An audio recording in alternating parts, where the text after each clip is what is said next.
დილა მშვიდობისა 15 მარტის საქმიან დღეს ვიწყებთ. საქმიან ეთერში ბიზნეს მედია საქართველოს გუნდის წევრებთან ერთად. მოკლედ, ომეგა ჯგუფის გენერალური მენეჯერის ლევან აღდგომელაშვილის განცხადებით, ომეგა ჯგუფი მზად არის 53 მილიონ ლარამდე საბიუჯეტო დავალიანება 7 წლის განმავლობაში დაფაროს. BMG-სთან აღდგომელაშვილმა თქვა, რომ ომეგა ჯგუფმა შესაბამისი შეთავაზებით საქართველოს ფინანსთა სამინისტროს 5 მარტს მიმართა და ჯერჯერობით პასუხს ელოდებიან. 1919-21 წლებისათვის სამოქმედო დოკუმენტის მიხედვით მთავრობა აქცენტს სავალო პორტფელში საშინაო ვალის ზრდაზე გააკეთებს. ამჟამად მთავრობის ვალის 91.3% საგარეო ვალით არის შევსებული, დანარჩენი თითქმის 19%, უფრო ზუსტად 18.7% კი საშინაო ვალია. ნეტო აღრიცხვაში ჩართული ერთი ელექტროსადგურით მომხმარებელთა ჯგუფები ისარგებლებენ ამ შესაძლებლობას საქართველოს ენერგეტიკის და წყალმომარაგების მარეგულირებელი ეროვნული კომისიის მიერ შემუშავებული ნეტო აღრიცხვის ახალი რეგულაცია ითვალისწინებს. საქართველოს ეროვნული ბანკის პრეზიდენტის განკარგულებით კიდევ ერთი მიკროსაფინანსო ორგანიზაცია გაუქმდა. შპს მიკროსაფინანსო ორგანიზაცია BAG-ის რეგისტრაციის გაუქმების შედეგად ქვეყანაში ახლა სულ 62 მიკროსაფინანსო ორგანიზაცია ფუნქციონირებს. დეკემბერთან შედარებით ეს 5-ით ნაკლებია, ხოლო თუ წინა წლის მარტს შევადარებთ მონაცემს, 11-ით ნაკლები მიკროსაფინანსო ორგანიზაციას გვაქვს ამჟამად ქვეყანაში. Global Finance-ი TBC ბანკი მერვედ საქართველოში საუკეთესო ბანკად დაასახელა. 2019 წლის საუკეთესო ბანკების სპეციალურად დაჯილდოებისათვის დაკომპლექტებულმა ჟიურიმ შეარჩია. შერჩევის კრიტერიუმები კი ასეთი იყო: აქტივების ზრდა, მომგებიანობის მაჩვენებელი, გეოგრაფიული დაფარვის არეალი, სტრატეგიული ურთიერთობები, ახალი ბიზნესების განვითარება და მომხმარებლებისათვის ინოვაციური პროდუქტებისა და სერვისების შეთავაზება. არჭალაში სამრეწველო ზონაში მზა საკვების მწარმოებელი საწარმო აშენდება, რისთვისაც 1,200,000 ლარზე მეტი ინვესტიცია განხორციელდება. ახალი საწარმო სასაშენებლად შპს მზარეულ სახელმწიფოსგან ელექტრონული გზით შესყიდული აქვს 802,000 ლარად ფართი და მასზე დამაგრებული ნაგებობა. თბილისში მზის პანელებით აღჭურვილი პირველი კორპუსის მშენებლობა იგეგმება. პროექტს კომპანია Green Energy ჩეხ პარტნიორებთან ერთად ამუშავებს. პროექტი კორპუსის სახურავზე მზის ელექტროსადგურის დამონტაჟებას გულისხმობს და მისი ყველა მაცხოვრებელი გარკვეული მოცულობის უფასო ელექტროენერგიას მიიღებს. ქართული ადგილწარმოშობის პროდუქტებს მშრალი ღვინო, ბოლნისი შეემატა. ბოლნისი თეთრი, ქარვისფერი, წითელი და ვარდისფერია. ამ დრომდე საქართველოში დარეგისტრირებულია ქართული ღვინის ადგილწარმოშობის 20 დასახელება. გასულ წელს იაპონიაში ქართული ღვინის მოთხოვნაზე 38%-იანი ზრდა დაფიქსირდა. ქართული ღვინის პოტენციალის გასაზრდელად კი დღეს გამოფენა საქართველოს ღვინის სამშობლო სწორედ იაპონიაში ოფიციალურად იხსნება. ჰონკონგის საერთაშორისო გამოფენაზე ქართული ტყავის ნაწარმიც იყო წარმოდგენილი. და განსაკუთრებით საინტერესო ინფორმაცია თბილისელებისათვის ზაარბრუკენის ხიდის დედაენისა და 9 მარტის ბაღების ტერიტორიაზე დაგეგმილი სარეაბილიტაციო სამუშაოების გამო 15 მარტიდან, ანუ დღეიდან 31 დეკემბრამდე დედაენისა და 9 მარტის ბაღებს შორის არსებულ საგზაო მონაკვეთზე ტრანსპორტის მოძრაობა შეზღუდება, ასე რომ გაითვალისწინეთ დღის დაგეგმვისას.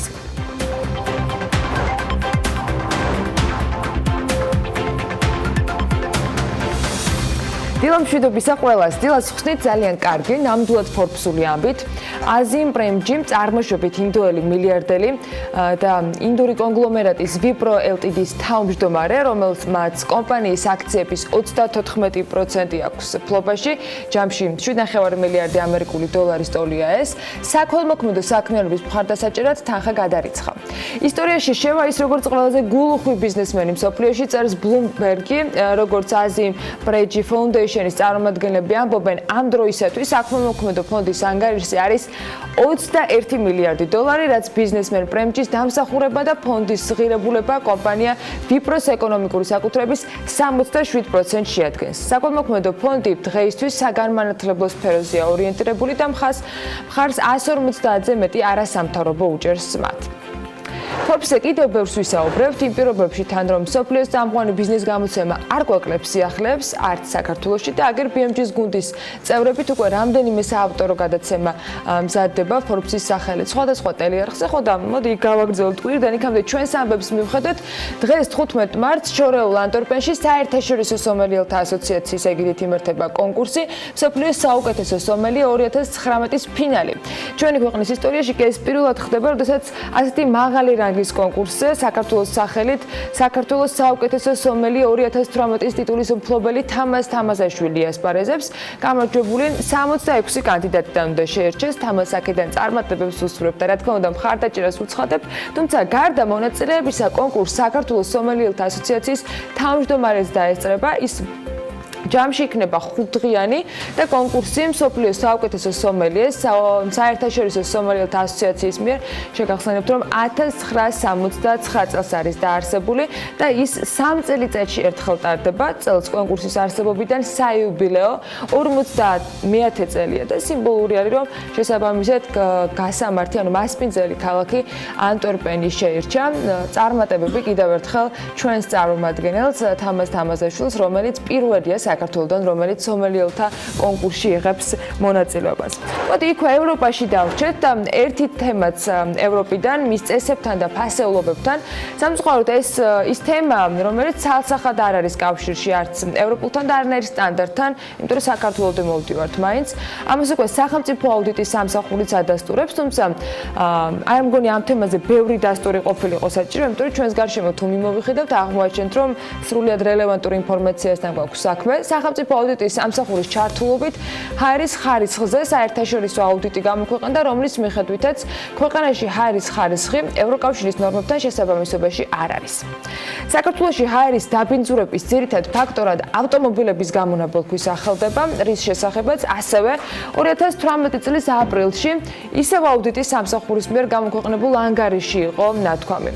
არ ვიცი, ხარ თუ არა საქმის კურსში, რომ ევროკავშირის მოთხოვნებში და მის წევრ ქვეყნებში არსებობს ვალდებულება, რომ ჰაერის ხარისხის ანალიზი და ანგარიში პერიოდულად გარემოს ევროპულ სააგენტოსთან იყოს წარდგენილი.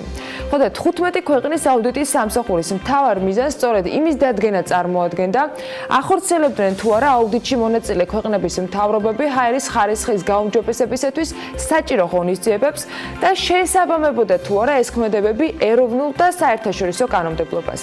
ამ ანგარიშის მიხედვით კი, რომელიც აუდიტმა გამოაქვეყნა, აუდიტში მონაწილე ქვეყნებიდან ესტონეთის გარდა ვერც ერთი ქვეყანა ვერ უზრუნველყოფს ატმოსფერული ჰაერის ხარისხის საერთაშორისო სტანდარტებთან სრულ შესაბამისობას. მეტიც, ხშირ შემთხვევაში მთავრობების მცდელობები, რომ განახორციელონ ეფექტიანი ქმედებები ჰაერის ხარისხის გაუმჯობესების მიმართულებით წარუმატებელია და შესაბამისად ვერც მოქალაქეების ჯანმრთელობის დაცვის უზრუნველყოფა ხერხდება. 15 ქვეყნის და ევროკავშირის აუდიტორების მიერ ჩატარებულ ატმოსფერული ჰაერის ხარისხის ეფექტიანობის ერთობლივ აუდიტში საქართველოს გარდა ესპანეთის, შვეიცარიის, ჰოლანდიის, ალბანეთის, ბულგარეთის, ესტონეთის, უნგრეთის, ისრაელის, კოსოვოს, პოლონეთის, რუმინეთის, მოლდოვის და სლოვაკეთის უმაღლესი აუდიტორული ინსტიტუციების ინდივიდუალური კვლევებიც არის წარმოდგენილი. ამ ანგარიში კი ამოიკითხავთ, რომ ბოლო პერიოდში მთელ მსოფლიოში ატმოსფერული ჰაერის დაბინძურება ჯანმრთელობასთან დაკავშირებული პრობლემების მთავარი გამომწვევი მიზეზებია. 2018 წლის შემოდგომაზე ჰაერის დაბინძურებისა და ჯანმრთელობის შესახებ პირველ გლობალურ კონფერენციაზე მსოფლიო ჯანდაცვის ორგანიზაციამ სტატისტიკური მონაცემების წარუდგინა საზოგადოებას, რომლის თანახმადაც სიკვდილიანობის ყოველი 9 შემთხვევიდან ერთის მიზეზი არის დაბინძურებული ჰაერი. და ეს არ არის ერთადერთი შეუსრულებელი ან ნახევრად შესრულებული ვალდებულება. არადა საქართველოს ევროპისაგან მიმავალი გზა ასოცირების ხელშეკრულებით ღირებულებით ვალდებულებებზე და მაღალ დონეზე განხორციელებაზე არის სწორედ ამ ვალდებულებების შესრულების ნაწილში დამოკიდებული.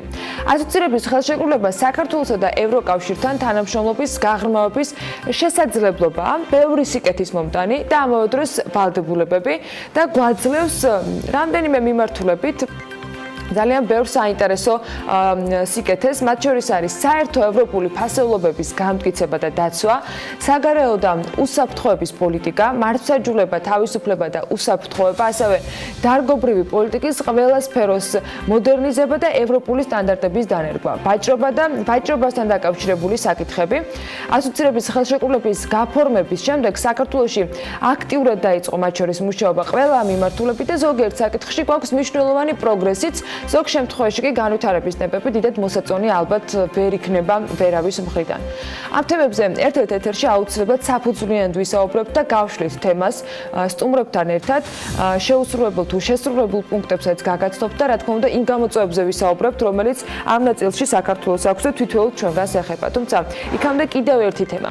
საქართველოს მთავრობამ ვალის მართვის სტრატეგია დადო. მანამდე შეიმუშავა მსგავსი სტრატეგიის არსებობა, ქვეყნებს ეხმარება და მთავრობას ეხმარება, რომ მოახდინონ რისკების იდენტიფიცირება, შეაფასონ მართონ ისინი და შეამცირონ ვალის მომსახურების ღირებულება, უზრუნველყონ ვალის მართვის პროცესის გამჭვირვალობაც. მოკლედ, საქართველოს 2019-21 წლების სტრატეგია IMF-თან და მსოფლიო ბანკთან ერთად შეიმუშავა. 2018 წლის ბოლოს მდგომარეობით კი ასეთი მონაცემები გვაქვს. წინასწარ მონაცემებზე დაყრდნობით, რა თქმა უნდა. საქართველოს მთავრობის ვალის პროცენტული ფარდობა მთლიან შიდა პროდუქტთან მიმართებით არის 42,1%. მათ შორის 34,2% საგარეო ვალს წარმოადგენს. მომდევნო 3 წელში კი ის შემდეგნაირად უნდა შეიცვალოს.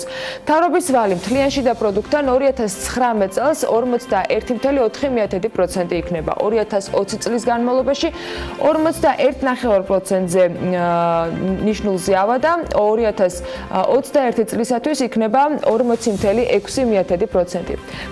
მთავრობის ვალის პორტფელში მნიშვნელოვანი წილი, ანუ დაახლოებით 91%-ზე მეტი საგარეო ვალს უჭირავს.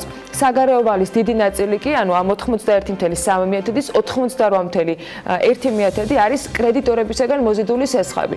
უმეტესად შეღავათიანი პირობებით. მეორე დიდ ნაწილს, ანუ 9,9%-ს ევრობონდი შეადგენს, ხოლო საგარეო ვალის დანარჩენ ნაწილს 2,4%-ს კი შეადგენს ისტორიული საგარეო ვალი. რაც შეეხება საშინაო ვალს, მის 69,3%-ს სახაზინო ობლიგაციები ადგენენ, 17,3% არის სახაზინო ვალდებულებები და დარჩენილი 13,3% სახელმწიფო ობლიგაციები გახლავთ. აქამდე რამდენიმე სიახლე ქართული საფინანსო სფეროდან, მაგალითად GBC წერს, რომ სრულად ბანკი აღარ გასცემს სესხებს, ბანკმა თებერვლის მცირედი ზარალი დახურვასთან დაკავშირებით განაცხადა და ეს არის 128,706 ლარი. ბანკი მესამე თვეა, რაც პასიურია, სესხები არ გაიცემა, მათ შორის არის საკრედიტო ბარათები. იანვრამდე რეგულაციების სრულად ამოქმედებამდე სწრაფი სესხები გაიცემოდა ამ ბანკის მიერ. შეთავაზებაში იყო საკრედიტო ბარათიც და პირველი მარტისათვის სრულად ბანკს აქვს 18,700,000 ლარის საკრედიტო პორტფელი და 14 მილიონის დეპოზიტები. ბანკის სააქციო კაპიტალი არის 55,300,000 ლარის ოდენობის. ბანკის სამეთვალყურო საბჭოს კი სულ ცოტა ხნის წინ ახალი თავმჯდომარე შეემატა, ეს ირაკლი მანაგაძეა, იქამდე ის ეროვნული ბანკის პრეზიდენტი იყო, გენერალურ დირექტორად კი ჯერჯერობით კვლავ ალექსანდრე ძნელაძე რჩება, ის საბანკო ასოციაციის პრეზიდენტი ამავდროულად. სიახლეა ისიც, რომ ეროვნულმა ბანკმა ლიცენზია კიდევ ერთ მიკროსაფინანსო ორგანიზაციას გაუქმა. BIG-ს ლიცენზია გაუქმდა ეროვნული ბანკის პრეზიდენტის ხელმოწერილი დოკუმენტის შედეგად უკვე სრულად და ახლა ლიკვიდაციის პროცესი დაიწყო. ბანკმა მიკროსაფინანსოს ლიკვიდატორად ფიზიკური პირი შალვა ომანაძე მიავლინა. დღეისათვის საქართველოს ბაზარზე არის სულ 62 მიკროსაფინანსო ორგანიზაცია. ფოტოშორის წინა წელს თუ შევადარებთ, აღმოვაჩენთ, რომ 12 თვეში 11 მიკროსაფინანსო ორგანიზაცია მოაკლდა ბაზარს. ორგანიზაციების რაოდენობის შემცირებასთან ერთად, ასევე მათი აქტივების მოცულობაც არის შემცირებული.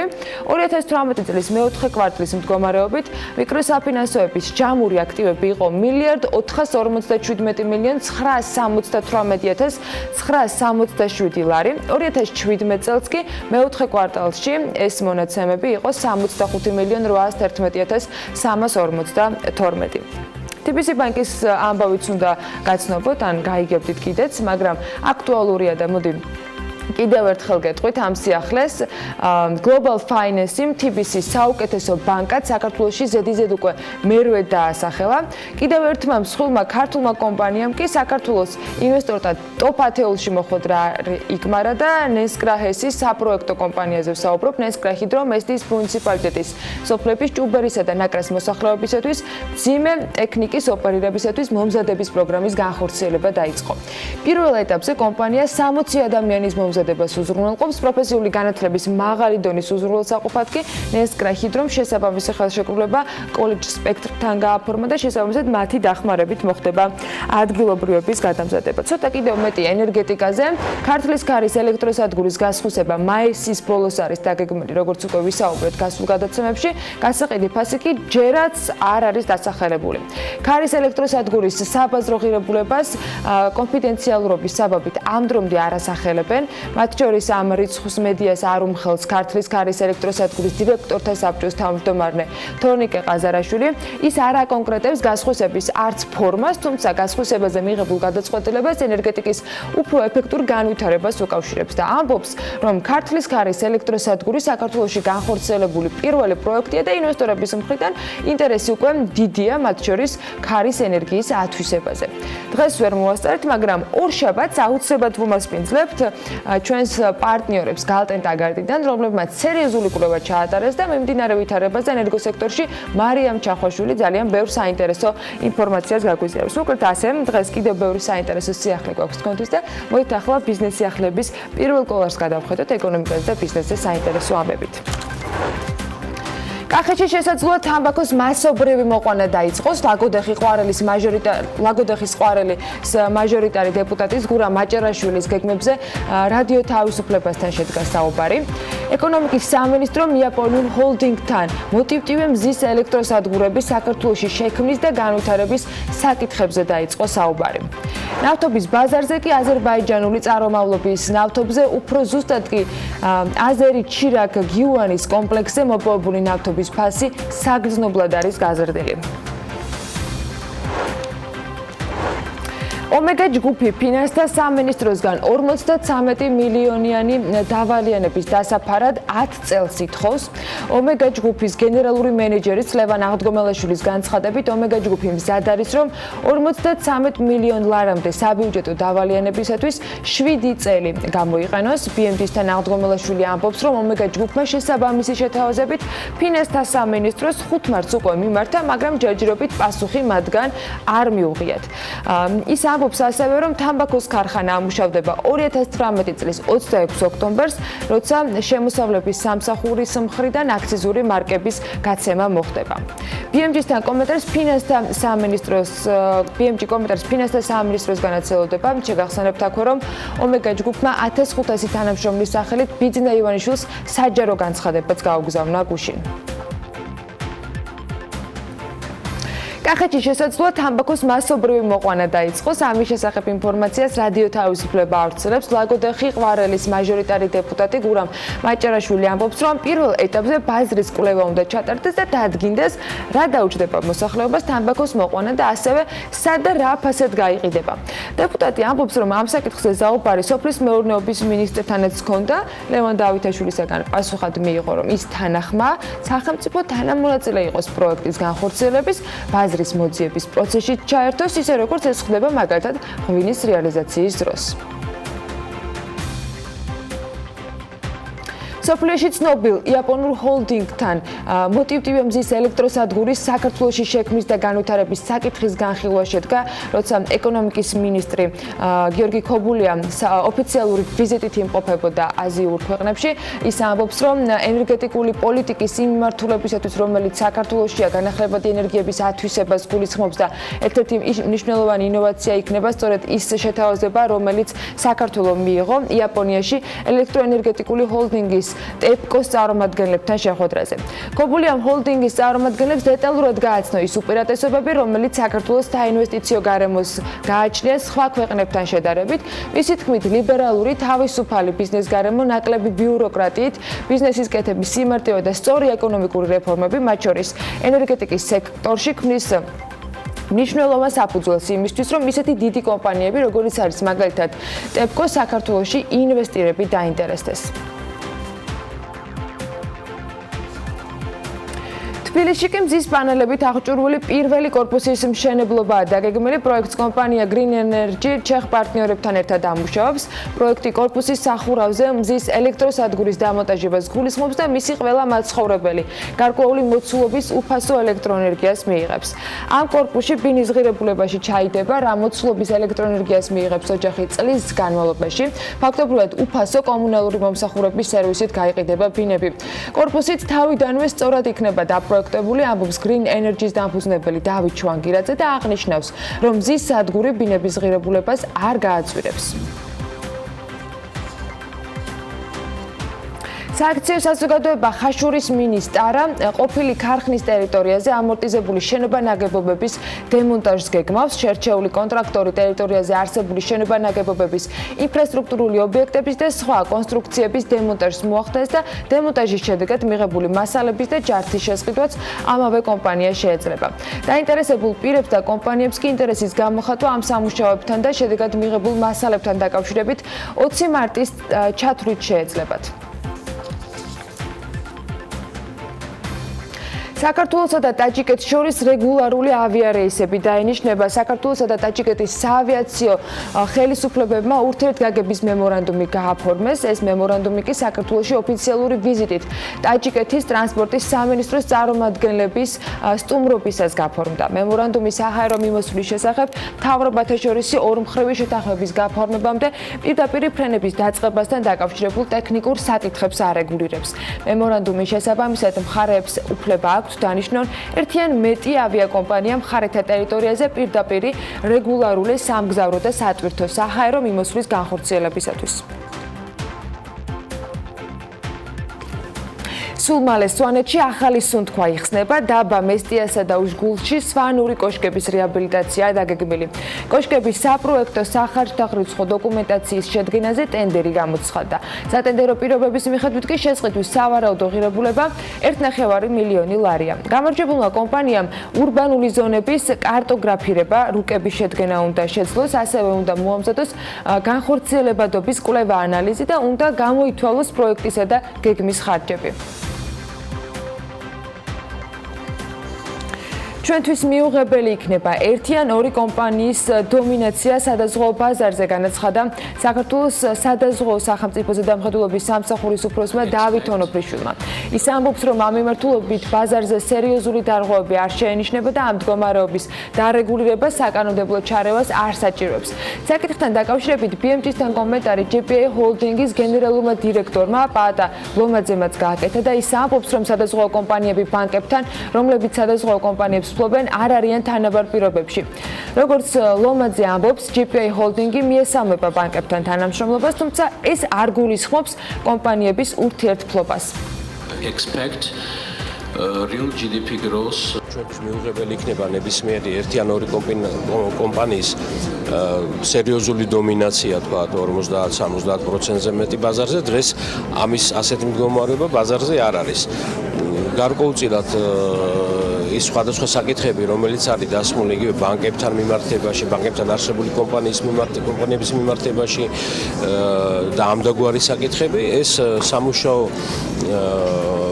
პირობებით იქნება შეხვედრებით, ჩვენი აზრით იქნება დარეგულირებული, ისე რომ რაღაცა საკანონმდებლო ჩარევა ალბათ აუცილებელი არ იქნება. ძალიან მივესალმებით ბანკსა და სადაზღვეო კომპანიას თანამშრომლობას.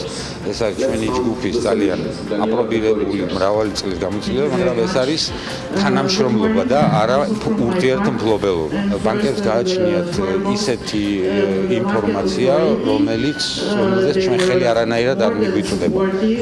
ეს არის ძირითადად კლიენტების შესახებ ინფორმაცია, ვინ არიან სხვა სადაზღვეო კომპანიის კლიენტები და უამრავი ინფორმაცია, რომელიც მათ აყენებთ უპირატეს მდგომარეობაში.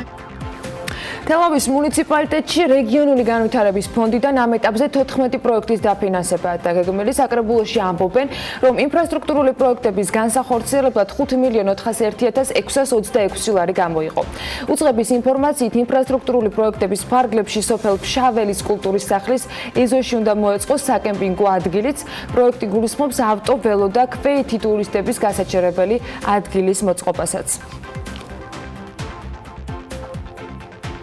გურჯაანის მუნიციპალიტეტის სოფელ შაშიანში კი წყლის ახალი ჭაბურღილი მოეწყობა. როგორც გამოცემასთან აღნიშნავენ მერის წარმომადგენელი გაბრიელ ბოკუჩავა, ჭაბურღლიდან საჯარო სკოლა, საბავშვო ბაღი, სოფლის ამბულატორია და 70-მდე ოჯახი მომარაგდება. სპექტრთან საუბარში ბოკუჩავა ამბობს იმასაც, რომ სამუშაოები რეგიონებში განსახორციელებელი პროექტების ფონდიდან ადგილობრივი ბიუჯეტის თანამონაწილეობით დაფინანსდება. პროექტების სახელშეკრულებო ღირებულება კი 130,057 ლარია, რომელსაც შპს ჰიდროგეო შეასრულებს. ამერიკის შეერთებულ შტატებში ფედერალურმა აგენტებმა ათობით მშობელი, მათ შორის ცნობილი მსახიობები დააკავეს, რომლებსაც შვილების უნივერსიტეტში წარსადგენი დოკუმენტების გაყალბება და პრესტიჟული უნივერსიტეტებისა თუ კოლეჯების ადმინისტრაციის მოკრთამბო ედება ბრალად. გამოძიებამ დაადგინა, რომ მათი დიდი ოდენობით თანხაა გადახდელი ეგრეთ წოდებული კონსულტანტებისათვის, ადამიანებისათვის, რომლებიც აყალბებდნენ მოსწავლეების ქულებს და მათი რჩეული უნივერსიტეტისათვის შესაბამის იმიჯს ქმნიდნენ, ანუ ილუზიას. როგორ დაიჭებიან კორუფციული სქემის ორგანიზატორები და რა დაუჯდათ მშობლებს ამერიკის წამყვან უნივერსიტეტებში შვილების მოწყობა, ამაზე მარიამ ადამიანმა მოიწია მასალები და ნახოთ მის მიერ მომზადებული სიუჟეტი.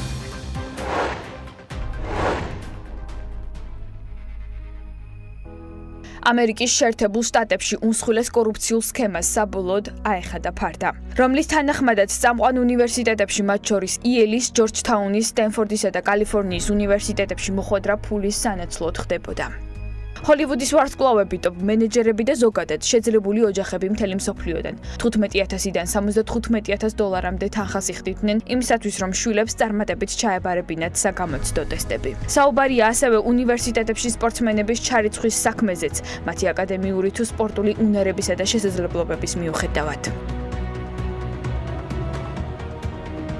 ამერიკის შეერთებული შტატების ფედერალურმა პროკურატურამ ამ ეტაპზე 50 ადამიანი გამოაშკარავა 6 სხვადასხვა შტატიდან, რომლებსაც 25 მილიონი ამერიკული დოლარის ოდენობის ქრთამი აქვს გადახდილი ელიტარულ უნივერსიტეტებში, ბავშვის სასწავლებელში მოსაწყობად. კორუფციულ სქემაში იდენტიფიცირებულია ადამიანები, რომლებიც აბიტურიენტებს ქულებს უმაღლებდნენ და ყალბ მიღწევებს უწევდნენ. შედეგად ეს არის ამერიკის შეერთებული შტატების ისტორიაში ერთ-ერთი უმსხვილესი კორუფციული გარიგება, რომელიც ეროვნული მასშტაბის გარიგებად შეფასდა.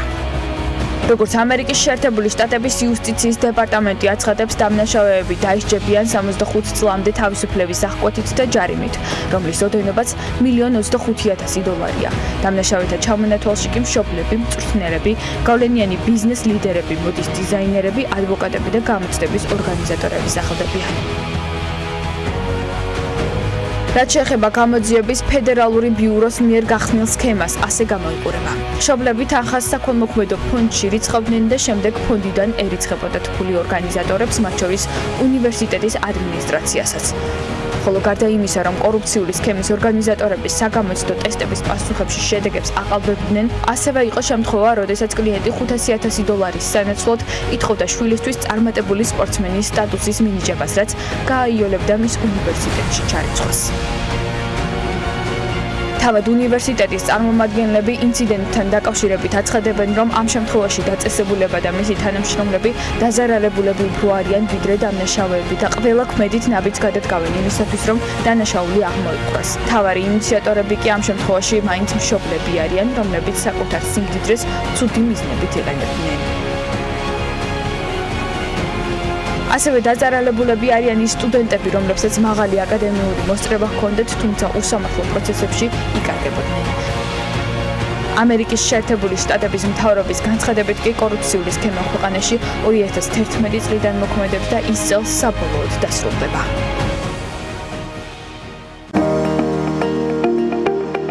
ამინდის პროგნოზის სპონსორია სადაზღვევო კომპანია უნისონი. თავისუფალი დაზღვევა თქვენი სიმშვიდისათვის. ახლა სრულად პატიოსნად უნდა გაგაცნოთ ამინდის პროგნოზი, რომელსაც გარემოს ეროვნული სააგენტო გვაწვდის და მათ მიერ მოწოდებული ინფორმაციის მიხედვით ამინდი საქართველოში დღეს განპირობებული იქნება ამიერკავკასიის ჩრდილო-აღმოსავლეთიდან მოქმედი ცივი ჰაერის მასების და სამხრეთიდან გავრცელებული თბილი ჰაერის მასების ურთიერთქმედებით. მოსალოდნელია დრო გამოშვებით ღრუბლიანების მომატება. დასავლეთ საქართველოში უმეტესად უნალექოდ ჩაევრის დღეს ზოგან იქროლებს აღმოსავლეთის მიმართულების ძლიერი ქარი. აღმოსავლეთ საქართველოში კი ზოგან იწვიმებს და იქნება ნისლი. მაღალ მთაში მოთოვს კიდეც იქროლებს აღმოსავლეთის მიმართულების ქარი. სოხუმში მაგალითად დღის განმავლობაში 19 გრადუსი იქნება. ბათუმში უმეტესად უნალექოდ ჩაევრის დღე და 17 გრადუსს მიაღწევს ტემპერატურა. ქობულეთში 18 გრადუსია მაქსიმალური ტემპერატურა, ნავარაუდევი, ქუთაისში კი 20 გრადუსი იქნება. ზუგდიდში 21 გრადუსს მიაღწევს ტემპერატურა, ანაკლიაში 18 გრადუსი იქნება და უმეტესად უნალექოდ ჩაევრის დღე. ოზურგეთში 22 გრადუსი დაფიქსირდება, ონსა და გორში 15 გრადუსია ნავარაუდევი. ცხინვალში უმეტესად უნალექო დღე იქნება და მაქსიმუმ 14 გრადუსამდე გათბება ჰაერი. მარნაულში მცირე წვიმას ელოდებიან და 13 გრადუსს, რუსთავშიც მცირე წვიმაა ნავარაუდევი და მაქსიმუმ 12 გრადუსი. ახალციხეში სამაგიეროდ უნალექო იქნება დღე და 14 გრადუსი დაფიქსირდება. ბორჯომში 15 გრადუსამდე გათბება ჰაერი. ბაკურიანსა და ახალქალაქში 7 გრადუსია მაქსიმალური ტემპერატურა, ნავარაუდევი, თოვლჭყაპი იქნება სტეფანწმინდაში და აქ მაქსიმუმ 5 გრადუსი იქნება. თელავშიც იქნება მცირე წვიმა და ნისლი და 12 გრადუსს მიაღწევს ტემპერატურა. თბილისში კი უმეტესად ღრუბლიანი ამინდია მოსალოდნელი, მცირე წვიმასაც ველოდებით დედაქალაქში ნისლის ფონზე და რა თქმა უნდა ქარსაც იქროლებს აღმოსავლეთის მიმართულების ქარი, მაქსიმუმ 15 მარტს დღეს იქნება დედაქალაქში 13 გრადუსი. აი ესეთი ამინდი გველოდება, მაგრამ მაინც პარასკევია, უქმეებისათვის შეგვიძლია მოამზადოთ და ვინც ის იქნებ ხვალდაზე კიდევ უფრო თბილი ამინდი იყოს და განსაკუთრებულად ყავის მოყვარულებისათვის ძალიან კარგი სარეკომენდაციო ამბავიც გქონდეს თქვენთვის მომზადებული. ყავის და სახლში დამზადებული ტკბილეულის მოყვარულები თუ ხართ, ვერაზე ახალი კაფე გაიხსნა Coffee.ca, რამდენიმე სახეობის ყავა და საფირმო ვაშლის ნამცხვარი, ეს არის ის ორი უმთავრესი პროდუქტი, რომელიც ამ ადგილის მომხმარებლებმა დაასახელეს პრიორიტეტულად. ამასთან ერთად არც ის გარემო დაგავიწყდებათ, რომელიც დღის განმავლობაში ძალიან სასიამოვნო ენერგიით დაგვტვირთავთ. კიდევ რას გთავაზობთ Coffee.ca და რა არის ის უმთავრესი მახასიათებელი, რის გამოც ჩიქა ყავაზე უნდა შეერბინოთ. ვერაზე ამას ანუკა ჯოხაძე მოგვიყვება.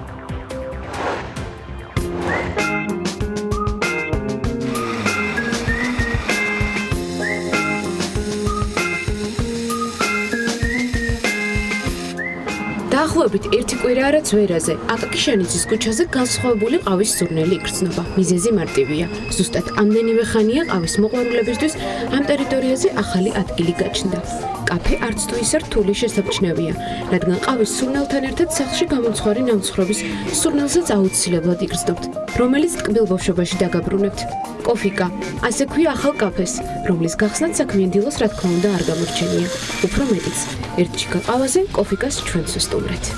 იდეა გაჩნდა იქიდან, რომ მეგობრებს ძალიან გვიყვარს ყავა და ძალიან ძნელი გახდა თბილისში გემრიელი და მართლა ხარისხიანი ყავის ზალევა და გავაკეთეთ ესეთი რამე, გვაქვს იტალიური ძალიან მაღალი ხარისხის ყავა. გვაქვს ტკბილეულობები, დედას რეცეპტით მომზადებული ვაშლის პეროგი და ნუცას პეჩენიები. კონკურენცია ძალიან დიდია, მიმდებარე ტერიტორიაზე რამდენიმე მსგავსი ობიექტი არის და ჩვენი უპირატესობა ამ შემთხვევაში არის ის, რომ ძალიან მაღალი ხარისხის პროდუქტი გვაქვს და ძალიან მისაღები და დაბალი ფასები. მრავალ ტკბილეულობასთან ერთად კაფეში თბილი და მეგობრული გარემოც დაგხვდებათ. როგორც Coffee.ca-ს მასპინძლები გვიყვებიან, მოლოდინები მცირე დროის მიუხედავად მაინც გამართლდა. ყავასთან და ნამცხრებთან ერთად ადგილზე კახური ღვინის დაგემოვნებასაც შეძლებთ. რაც შეეხება მოთხოვნას, ის ყოველდღიურად იზრდება.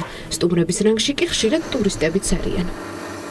რაც კაფე გაიხსნა ლანჩის დროს ძალიან ხშირად გადმოვდივარ აქ, ძალიან მომწონს ვაშლის პეროგი და ძალიან მომწონს კაპუჩინო და სულ ამსვავ და ძალიან თბილი და სასიამოვნო გარემოა. ძირითადად ყველგან ამერიკანოს ვსვამ, მაგრამ ის გემო აქ ვიპოვნე, რომელი გემოც კაკრას მომეწონა და ყოველდღიურად შემოვდივარ და ურჩევ ჩვენს მეგობრებსაც და არა მარტო მეგობრებსაც, ყველამ შემოვიდეს, გასინჯოს და შესაბამისად მადლობა შესაბამისად დარწმუნებული ვარ იმაში, რომ გააგრძელებენ ესე ჩემსავით ყოველდღე სიარულს. საომავლო გეგმები ვრცელია, როგორც კოფიკაში გვეუბნებიან, სულ მალე მსგავსი ტიპის კაფეები თბილისში ტურისტულად დატვირთულ ლოკაციებზეც გამოჩნდება. თუმცა იქამდე თუ ყავის დაგემოვნებას გადაწყვეტთ, იცოდეთ, რომ კოფიკას კარი თქვენთვის ყოველთვის ღიაა.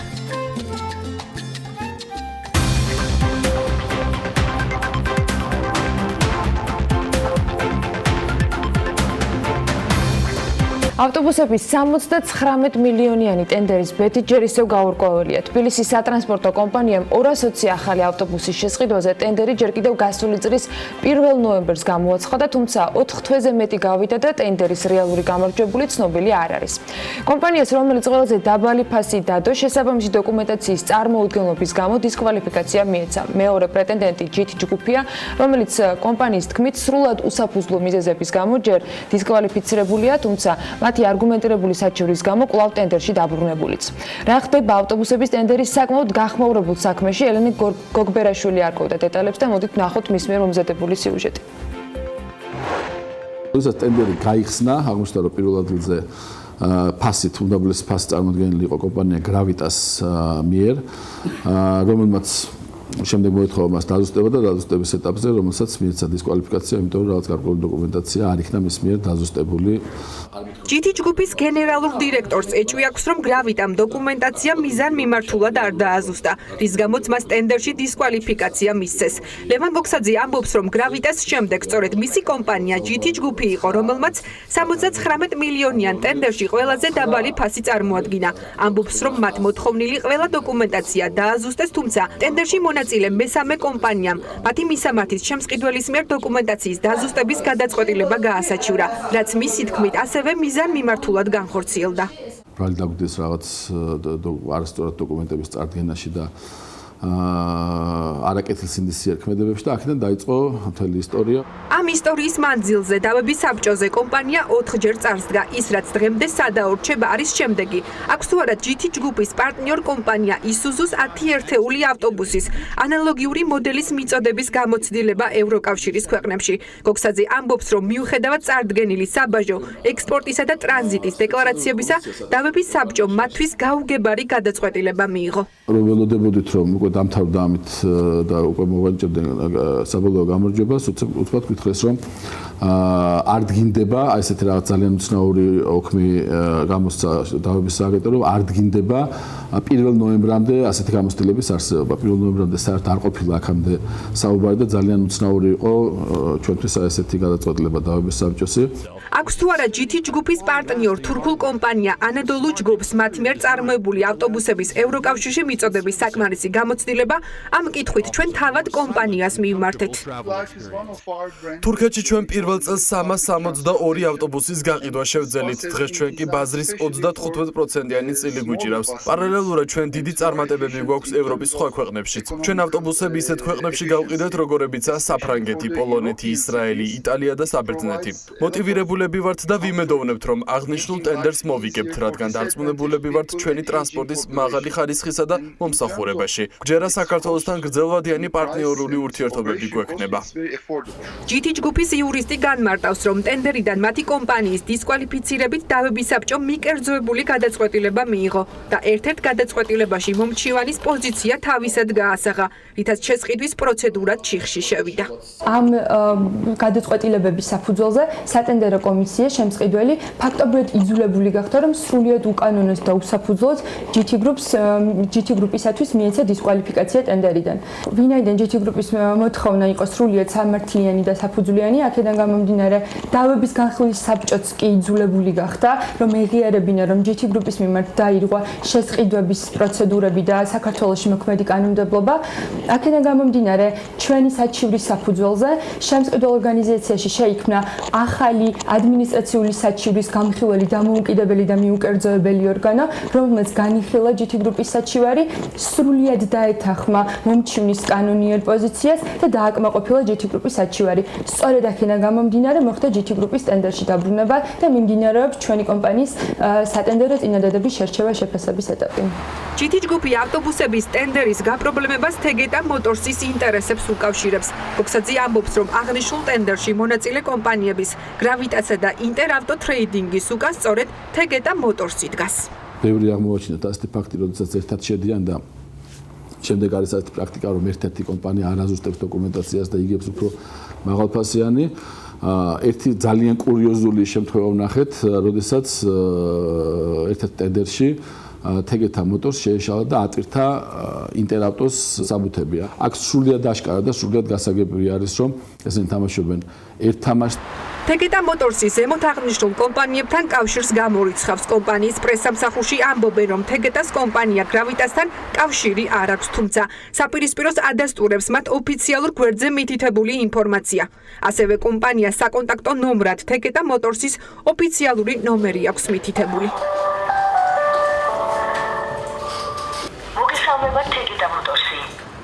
რაც შეეხება კომპანია ინტერავტოს, თეგეტა მოტორსი არც ამ კომპანიასთან კავშირს ადასტურებს.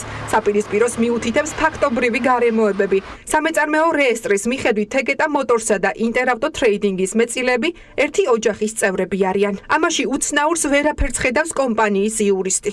რამდენად საფეხბურთში ვარ არსებობს სათითორი კავშირი ამ დაღუპულებს შორის, მაგრამ აბსოლუტურად არანაირი კავშირი არ აქვს ტენდერთან მიმართებაში, რადგან ტენდერში მონაწილეობდა ინტერავტო ტრეიდინგი და მისი სერვის პარტნიორია თეგეტა მოტორსი.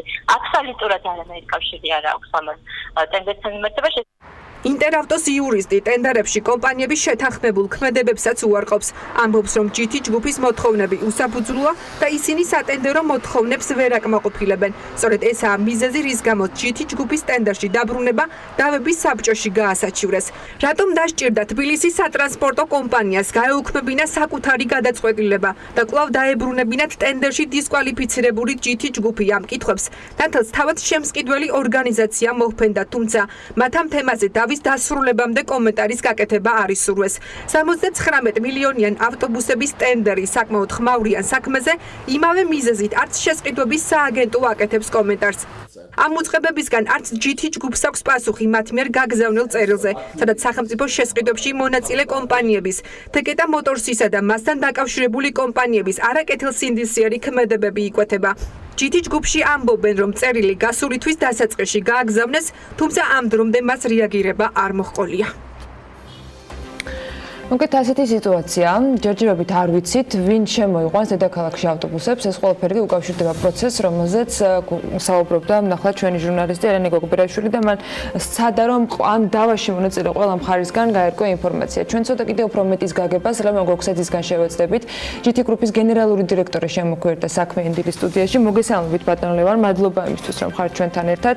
ერთგვარად მე მგონი რა ხდება ამასთან დაკავშირებით, რაღაც სურათი შეიქმნა ჩვენი მაყურებლებისათვის და მოდი პირველ რიგში მე თქვენგან მოვისმენ თავად თქვენი კომპანიის შესახებ ინფორმაციას. ელენე გაესაუბრა ასევე იმ წარმომადგენელს, რომელიც უნდა გახდეს უზრუნველყოფი ავტობუსების მოწოდებისა. თქვენ რა გამოცდილება გაქვთ, რა თქვათ საქმიანობა გაქვთ გაწეული ამ პერიოდის განმავლობაში და რატომ იყო საინტერესო ტენდერი, რომელიც თბილისის მერიამ გამოაცხადა? დიდ მადლობას მოგახსენებთ პირველ რიგში მოწვევისათვის, მოგესალმებით, მივესალმები ჩვენს ტელემაყურებელს. ჩვენი კომპანია უკვე 14 წელიწადი არის ბიზნესში არის ამ კომპანიის სახელით და უკვე 12 წელიწადია რაც სატრანსპორტო საშუალებების კერძოდ კი ძირითადად ძიმესატვირთო ტექნიკის რეალიზაციით და მოსახურებით არის დაკავებული.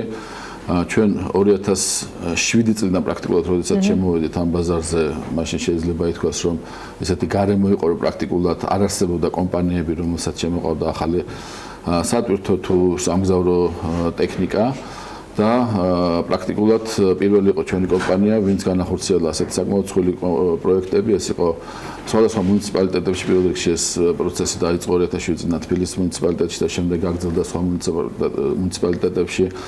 ასეთი პროექტები განხორციელდა საკმაოდ მსხვილი სოფლის მეურნეობის ტექნიკის მიწოდების მიმართულებით და სხვადასხვა ტექნიკის მიწოდებით.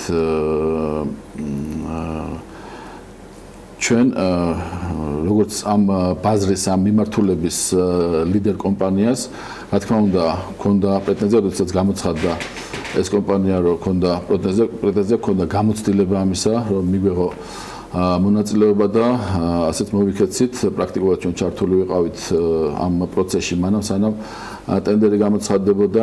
როდესაც ჯერ კიდევ პირველი ტენდერი 2016 წელს იყო, როგორც მახსოვს ავტობუსების ტენდერი ქალაქის მუნიციპალიტეტში 16-ში, შემდეგ თრამაჩის ყველა ტენდერში პრაქტიკულად დაინტერესებული ვიყავით, უბრალოდ ერთ-ერთ ტენდერში მონაწილეობა ვერ მივიღეთ ტექნიკურად სამწუხაროდ.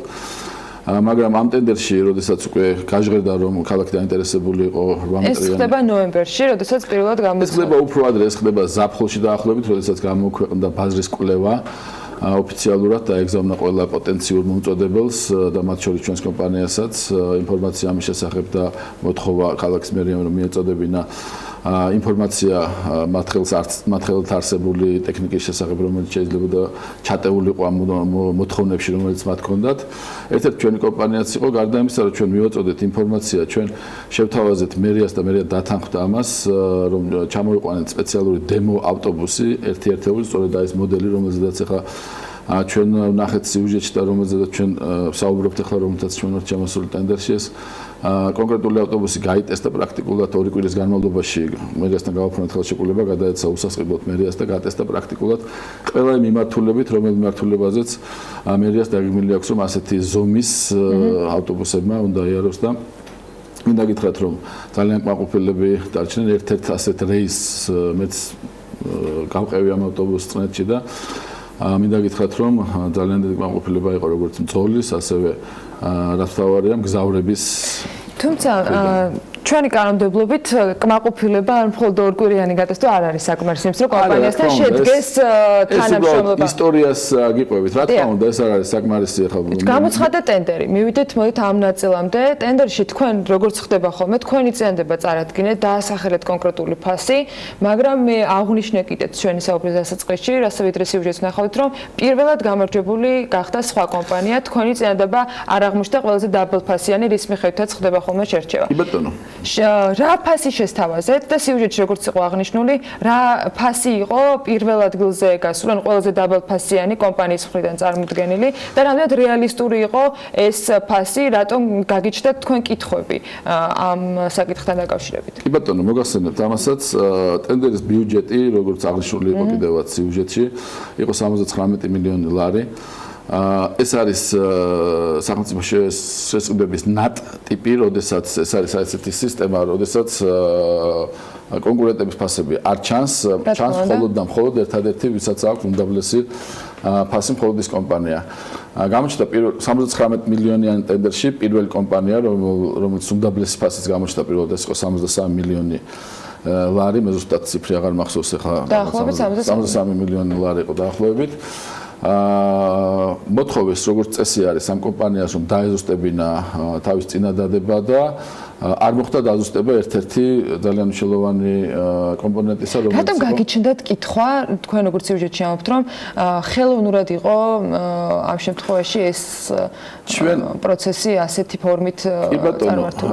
ჩვენ როგორც მოგახსენებთ, ამ ბაზარზე, ამ ტექნიკის ბაზარზე ზოგადად ეს იქნება სატვირთო, სამგზავრო, სამშენებლო, სასოფლო ტექნიკა ამ ბაზარზე ვართ 2007 წლის დასაწყისიდან ძალიან აქტიურად, პრაქტიკულად ლიდერები ვართ ყველა მიმართულებით, რომელიც ახლა ჩამოთვალეთ და ძალიან უცნაური იყო, როდესაც ასეთი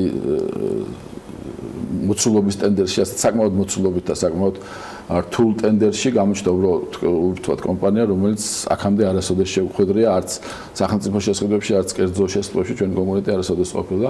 გამინტერესებით ნახეთ ახლა თქვენ სიუჟეტშიც იყო ეს ინფორმაცია, რომ ნახეთ მათ ვებსაიტზე, რომ ეს არის სამშენებლო კომპანია, რომელსაც მხოლოდ და მხოლოდ თეგეთა მოტორსის ერთ-ერთი სამშენებლო პროექტები აქვს ახორციელებული, თავად ასე განმარტავდა. არაფერი სხვა მათ ვებსაიტიდან ასე ჩანს. დავრეკეთ კომპანიაში და ზუსტად იგივე შედეგი მივიღეთ, რაც თქვენ მოხდით თეგეთა მოტორში. რამაც გაგვაოცა მართალი რო გითხრათ, იმიტომ რომ თეგეთა მოტორს ველოდით ჩვენ ამ ტენდერში, რა თქმა უნდა, როგორც ჩვენ კონკურენტს, იმიტომ რომ ეს ჩვენი ერთ-ერთი ძლიერი კონკურენტი არის ამ მიმართულებით უკვე დიდი ხანია, მაგრამ ამ კომპანიას არ ველოდით. გაგვიკვირდა. რაშია პრობლემა თუნდაც თეგეთა მოტორს, რომ რამდენიმე კომპანიის სახელით მიეღო მონაწილეობა. მიუხედავად იმისა და იმის გათვალისწინებით, რომ ისინი არ ადასტურებენ, რომ ეს ერთ-იგივე ინტერესების მქონე კომპანიები არიან. რაც შეეხება ადასტურებენ თუ არა, მე მგონი სიუჟეტიდან ეს ძალიან ნათლად გამოჩნდა და ჩვენ ამასთან დაკავშირებით აუცილებლად ვიდავებთ ჯერ პირველ რიგში დამთავრდეს ეს ტენდერი და ჩვენ ამ საკითხთან დაკავშირებით სასამართლოშიც ვიდავებთ, გავაგზავნებთ დავას. რაც შეეხება იმას თუ რა არის პრობლემა, პრობლემა არის ძალიან დიდი პრობლემა არის ის რომ როდესაც ჩვენ შევდივართ ტენდერში რეგისტრირდებით როგორც მიმწოდებელი ორგანიზაცია სახელმწიფო შესყიდვების სააგენტოს პორტალზე ჩვენ ხელს ვაწერთ აფედავით და ვადასტურებთ რომ ვაცნობიერებთ იმას რომ ნებისმიერი გარიგება როგორც შემსყიდველთან ასევე სხვა კონკურენტ კომპანიებთან ეს არის სამართლის დანაშაული და იჭრება კანონით.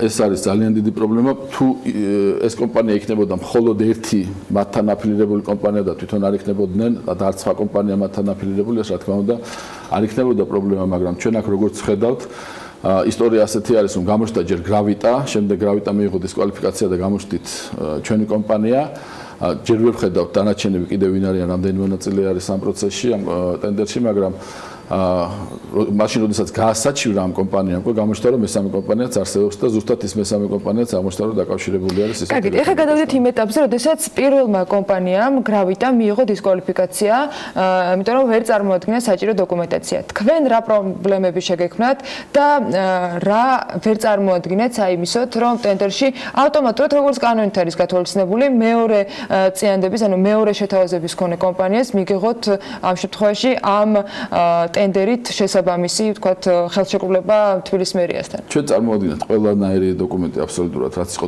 ტენდერით მოთხოვნილი. უბრალოდ პირველივე დაზუსტებაზე, როდესაც მოგვიწვია თბილისის სატრანსპორტო კომპანიამ, ანუ როდესაც გამოჩნდა ჩვენი წინადადება და ჩვენი კომპანია მოგვიწიეს საბუთების დასაზუსტებლად, აი ამ დღიდან დაიწყო რაღაც გაუთავებელი გასაჩივრებების რას გედავებიან? პირველ გასაჩივრებაზე გვეტოვებოდნენ ძალიან ბევრ რამეს, აღარც მახსოვს უკვე ჩამონათვალი საკმაოდ დიდი იყო, მაგრამ ამ პირველ გასაჩივრების მერე უკვე პრაქტიკულად ნახეს რომ აზრი დაეკარგა ყველაფერს აბსოლუტურად და ხელთ ჩასაჭიდი ნახეს აი ესეთი რამ რომ მოთხოვნილი იყო ტენდერში ერთ-ერთი მოთხოვნა იყო რომ პრეტენდენტს უბრალოდ წარმოებელს უნდა ქონოდა ანალოგიური მოდელის ავტობუსის მინიმუმ 10 ერთეულის მიწოდების გამოცდილება. პირველ დავაზე, როდესაც ამ თემაზე იყო საუბარი, შემსყიდველს დაუსვეს ეს შეკითხვა, რომ რატომ ჩაწერეთ ასეთი რა იყო ამ მოთხოვნის მიზეზი, რატომ თხოვლოთ რომ 10 ერთეული ანალოგიური მიწოდების ავტობუსის მიწოდების გამოცდილება იყოს. ძალიან ნათლად განმარტეს მათ, რომ ეს ჩანაწერი მოხდა იმისათვის, რომ დარწმუნებულნი ყოფილიყვნენ, რომ მიწოდება უბრალოდ არ დავაკონკრეტდა ევროკავშირის ტერიტორიაზე უნდა ყოფილიყო ეს მიწოდება 10 ერთეულის. განმარტეს ძალიან ნათლად რომ ეს იყო იმისათვის მოთხოვნილი რომ დარწმუნებული ყოფილიყვნენ რომ ეს ავტობუსები რომელსაც შეიძენდა ქალაქი მისაღები ყოფილიყო ევროკავშირის ქვეყნებისათვის ანუ არ ყოფილიყო სტანდარტს იმ ეკოლოგიურ ხმაურის კომფორტის უსაფრთხოების და ასე შემდეგ სტანდარტებს რომელიც არის ევროპაში დანერგილი და დღესდღეობით უახლესი სტანდარტები არის ასეთი. იყო ჩანაწერი ასე რომ ბოლოს 3 წლის განმავლობაში უნდა ქონოდა მინიმუმ 10 ერთეულის გამოცდილება. ჩვენი ავტობუსი რომელიც ჩვენ შევთავაზეთ არის ახალი მოდელი პრაქტიკულად 2018 წელს გამოშვებული. ჩვენ ასეთი გამოცდილება გქონდა და ეს კვლევის ეტაპზეც დავადასტურეთ რომ არ თუ 10 წელი, როდესაც კვლევის ეტაპი მიმდინარეობდა, უკვე მაშინ ქონდა 25 ერთეულის მიწოდების გამოცდილება. დღეს ამ რიცხვმა უკვე 100-ს გადააჭარბა, მაგრამ დავა წარმოიშვა რაზე? ტენდერი გამოცხადდა 1 ნოემბერს, ჩატარდა 15 ნოემბერს. ჩვენს მიერ წარდგენილი იქნა მიღება ჩაბარების აქტი სხვა დოკუმენტებთან ერთად, დამადასტურებელი იმისა, რომ მიწოდებული იყო ევროკავშირის მასშტაბით 10 ერთეული, წარუდგინეთ მიღება ჩაბარების აქტი, რომელიც გაფორმებული იყო 9 ნოემბერს. შემდეგ დავებზე ორი დავის განმავლობაში მიდიოდა საერთოდ აბსურდული დავა იმაზე რომ ეს რომ გაფორმდა თუ იქნა მიწოდებული გაიჟღერა ესეთმა კითხვებმაც რომ იქნებ გზაში რაღაც დაემართა ამ ავტობუსს და არ მიაღწია დანიშნულებს რაღაც აბსურდული ბრალდებები ანუ ეს გავდა იმას რომ რატომ გაითვალისწინე მაშინ შესაბამისმა საბჭომ და თბილისის მერიამ რატომ შეაჩერა პროცესი აი დღეს სადავართ მართალი გითხრათ დღეს ისე ვიქავართ სადაც ვიყავით დაახლოებით 4 თვის წინ ანუ პრაქტიკულად ზრა არ არის ვართ აი ამ გაუთავებელ რაღაც გამოდევნებების რაღაც ფაზების ჩანაწერების რაღაც გასაგების რაღაც გაუგებარეს აი ამ პროცესში ვართ და ეს ხდება იმ დროს როდესაც უკიდურესი აუცილებლობა არის დღეს ბაზარზე რომ ქალაქს აქვს უკიდურესი აუცილებლობა ავტობუსების უკიდურესი საჭიროება დგას და ამაზე ბევრი საუბრია თბილისის მერს. თქვენ თუ გქონდეთ კომუნიკაცია გარდა ამ რა თქმა უნდა დავასთან დაკავშირებული შეხვედრებისა, შესაბამისი დაზუსტებებისა და ასე შემდეგ, რა რაიმე ფორუმით თბილისის მერის შესაბამის სამსახურებთან, იმ საბჭოსთან, რომელიც ამ სატენდერო დოკუმენტაციას ამუშავებს და შემდეგ რას ელოდებით, რა შეიძლება იყოს ერთ კვირაში, ერთ თვეში, როდის შეიძლება რომ ამ საკითხთან დაკავშირებით ჩვენ პასუხი მივიღოთ და ამ შემთხვევაში როგორც თბილისის მაცხოვრებლებმა მივიღოთ პასუხი კითხვაზე, როდის შეგვეძლება ველოდოთ ახალ ავტობუსებს თუ დგას დღის წესრიგში საერთოდ ახალი ტენდერის გამოცხადების აუცილებლობა და საჭიროება. მე იმედი მაქვს რომ ეს არის როგორც ვთქვათ ეს არის ზუსტად ჩვენი კონკურენტების მიზანი რომ ჩაშალონ რამენერად ეს ტენდერი, მაგრამ მე იმედი მაქვს რომ ეს არ მოხდება. არ მოხდება იმიტომ რომ საფუძველი არ არსებობს ამის არანაირად საფუძველი არ იყო იმისი რაც მოხდა საერთოდ დავების საბჭოზე როგორც მოგახსენეთ ყველანაირი დოკუმენტაცია წარვადგინეთ აბსოლუტურად იმის მერე სამჯერ იყო ეს დავა და უცბად გამოგვიცხადეს რომ არ დგინდება რომ 1 ნოემბრამდე მოხდა მიწოდება რაც არის აბსოლუტური სიურპრიზი იყო ჩვენთვის პრაქტიკულად ამის შემდეგ მოგვანიჭეს დისკვალიფიკაცია, ამის შემდეგ ვიდავეთ და ჩვენ დავბრუნდით ისევ ტენდერში, იმიტომ რომ თვითონაც დარწმუნდნენ და დავარწმუნეთ, რომ აბსოლუტურად უკანონოდ და ყოველგვარი მსჯელობის გარეშე იქნა ჩვენი დისკვალიფიცირება ტენდერიდან. ეხლა ორშაბათს ისევ არის დავების საბჭო გაიმართება, ვნახოთ რა გადაწყვეტილებას მიიღებს. მე იმედი მაქვს, რომ დამთავრდება ეს რაღაც უაზრო კინკლაობა აბსოლუტურად რაღაცა აი ელემენტარულ ალბათ საინტერესო შეხვედრა იქნება ორშაბათს და ჩვენ აუცილებლად მივადევნებთ მას. ჩვენ კომუნიკაცია არ ქონია პირადი არც დავების საბჭოსთან, არც შესწავლების სააგენტოსთან და არც შემსწავლელ ორგანიზაციასთან, მაგრამ დავების საბჭოზე ხვდებით ყოველთვის როგორც დაინტერესებული პირი, ვიღებთ მონაწილეობას ამ კამათში და მე იმედი მაქვს რომ ეხლა საბოლოოდ გადაწყდება ეს თემა და საბოლოოდ მივალთ იქამდე რომ მიღებული იქნება ძალიან მტკიცე გადაწყვეტილება. ძალიან გაიწელა ეს პროცესი მიუხედავად ეს არ არის რაღაც ჩვეულებრივი кейსი, ეს არ არის რაღაც ჩვეულებრივი ტენდერი, ეს არის უკიდურესი საჭიროება მუნიციპალიტეტისა, რომელიც 5 თვით პრაქტიკულად 5 თვით დავკარგეთ ჩვენ ამ რაღაც გაუგებარ დავალოდოთ ორშაბათს, ნამდვილად საინტერესო შეხვედრა იქნება. წარმატებას გისურვებთ, ჭირდება კონკრეტული პასუხები ჩვენს და იმედი მაქვს რომ შესაბამის სახელმწიფო უწყებებისგან გვექნება შესაძლებლობა რომ ასევე მივიღოთ პასუხები, ყოველ შემთხვევაში ისინი ამ დრომდე თავს იკავებენ კომენტარებისგან, სწორედ ამ დავის მიმდინარეობიდან გამომდინარე. ძალიან სამწუხარო არის რომ პრაქტიკულად ეს ჩვენი კონკურენტების ინიციატივით, მათი ინიციირებით ხდება რაღაც უკვე რაღაც მედიუმიც გამოგვიცხადეს პრაქტიკულად რომ ხდება პოლიტიზირება ამ საკითხზე რაღაც პოლიტიკურ ჭრილში გადატანა რაღაც სხვადასხვა მეთოდებით და ჩვენ როგორც ბიზნესი შორსავართ პოლიტიკისგან ჩვენ რა თქმა უნდა გვაქვს ჩვენი პოლიტიკური შეხედულება თითოეულ ადამიანს და ჩვენი არჩევანი, რაც ნამდვილად არ არის აკრძალული არავისთვის, მაგრამ ჩვენი ბიზნესი არის პოლიტიკისგან აბსოლუტურად დამოუკიდებელი, ჩვენ აბსოლუტურად შორს ვართ ამისგან, ჩვენ ვაკეთებთ საქმეს და პრაქტიკულად აი მთელი 5 თვე, რომელიც დაკარგა მერიამაც იმისთვის, რომ შემოიყვანოს და მათ მიიღონ გადაწყვეტილება, მე იმედი მაქვს, ახლა ბრაუზერები რაღაცნაირად, რომ მერია გლობირებს და თუ თქვენ გადახედავთ ამ ქრონოლოგიას, დარწმუნებით, რომ მერია კი არ გლობირებს პრაქტიკულად, მერია ჩვენს გვიშლის ხელს და პრაქტიკულად თავის საქმესაც აზიანებს, იმიტომ რომ პრაქტიკულად ვერ მოხდა მათ მიერ რაღაცა ძალიან მყარი და მყიფე გადაწყვეტილების მიღება იმაზე რომ არ შეიძლება რომ გრძელდებოდეს ეს პროცესი აქ შეიძლება კანონმდებლობაშიც არის რაღაცა ლაფსუსი მაგრამ პრაქტიკულად აქ არის ძალიან მტკიცე გადაწყვეტილება მისაღები რომელიც ძალიან მარტივი არის და არანაირი კანონის დარღვევა კონტრარგუმენტების მოსმენისათვის ჩვენ ვეცადეთ რომ შესაბამისად იმ კომპანიას და შესაბამისად ადამიანებს ვინც ამ კომპანიას წარმოადგენენ დააკავშიროთ მაგრამ სამწუხაროდ მხოლოდ მცირე კომენტარის მოპოვება ეგ კიდე მეორე პრობლემა არის რომ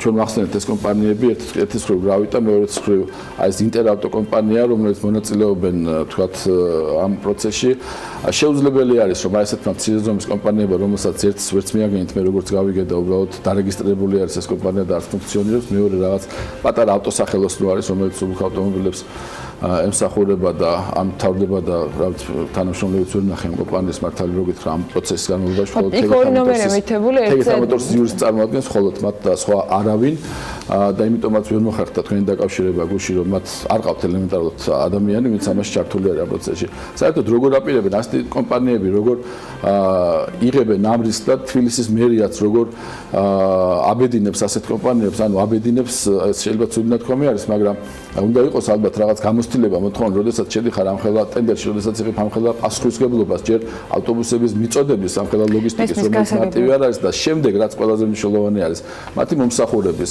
ავტობუსებისა, რომელშიც დაახლოებით 60 მგზავრი ზის ერთ ჯერზე ემსახურებათ და იქ დაშვებული პატარა შეცდომა მომსახურებაში შეიძლება ძალიან სავალალო შედეგით დასრულდეს და მე ვფიქრობ, რომ საერთოდ ამ ასეთი ტენდერების გამოცხადებით თუ როდესაც ასეთი მაღალი რისკის და მაღალი პასუხისმგებლობის არის, უნდა შეეცადოს, მე არ მინდა რომ ვინმე შეიზღუდოს საერთოდ რამენაირად კონკურენციაში, მაგრამ ასეთი ტიპის ტენდერებში გამოცდილება უნდა ქონდეს აუცილებლად კომპანიას, რომ რაღაცნაირად დარწმუნებული ვიყოთ, რომ ის შეძლებს ამ მოწოდებასაც და შემდეგ გამოსახულების ჩატარებასაც. ასე გებია თქვენი პოზიცია, მადლობა რომ იყავით ჩვენთან ერთად. ჩვენ ველოდებით ორშაბათი შეხვედრას და გადაწყვეტას, რომელიც ამ დავას უკავშირდება, თითქმის 4 თვეა გრძელდება შესაბამისად ამ საქმესთან დაკავშირებით დავის პროცესი. მადლობა ბატონ ლევან გოგსაძე, GT გრუპის გენერალური დირექტორის მასპინძლობთ საქმიანის ეთერში. მე კიდევ ერთხელ შევახსენებ ჩვენს მაყურებელს, რომ თბილისის ავტობუსების განახლებული მომარაგებისათვის ტენდერი 4 თვე არის, რაც ფაქტობრივად დაუსრულებელია და ორშაბათს გაიმართება შეხვედრა იმ დავასთან დაკავშირებით, რომელიც ამ კომპანიის მიმართ წარმოდგენილი დოკუმენტების მოთხოვნასთან შესაბამისობას კიდევ ერთხელ განიხილავს. მცირე სარეკლამო პაუზა გველოდება და რამდენიმე წუთში დაგიბრუნდებით.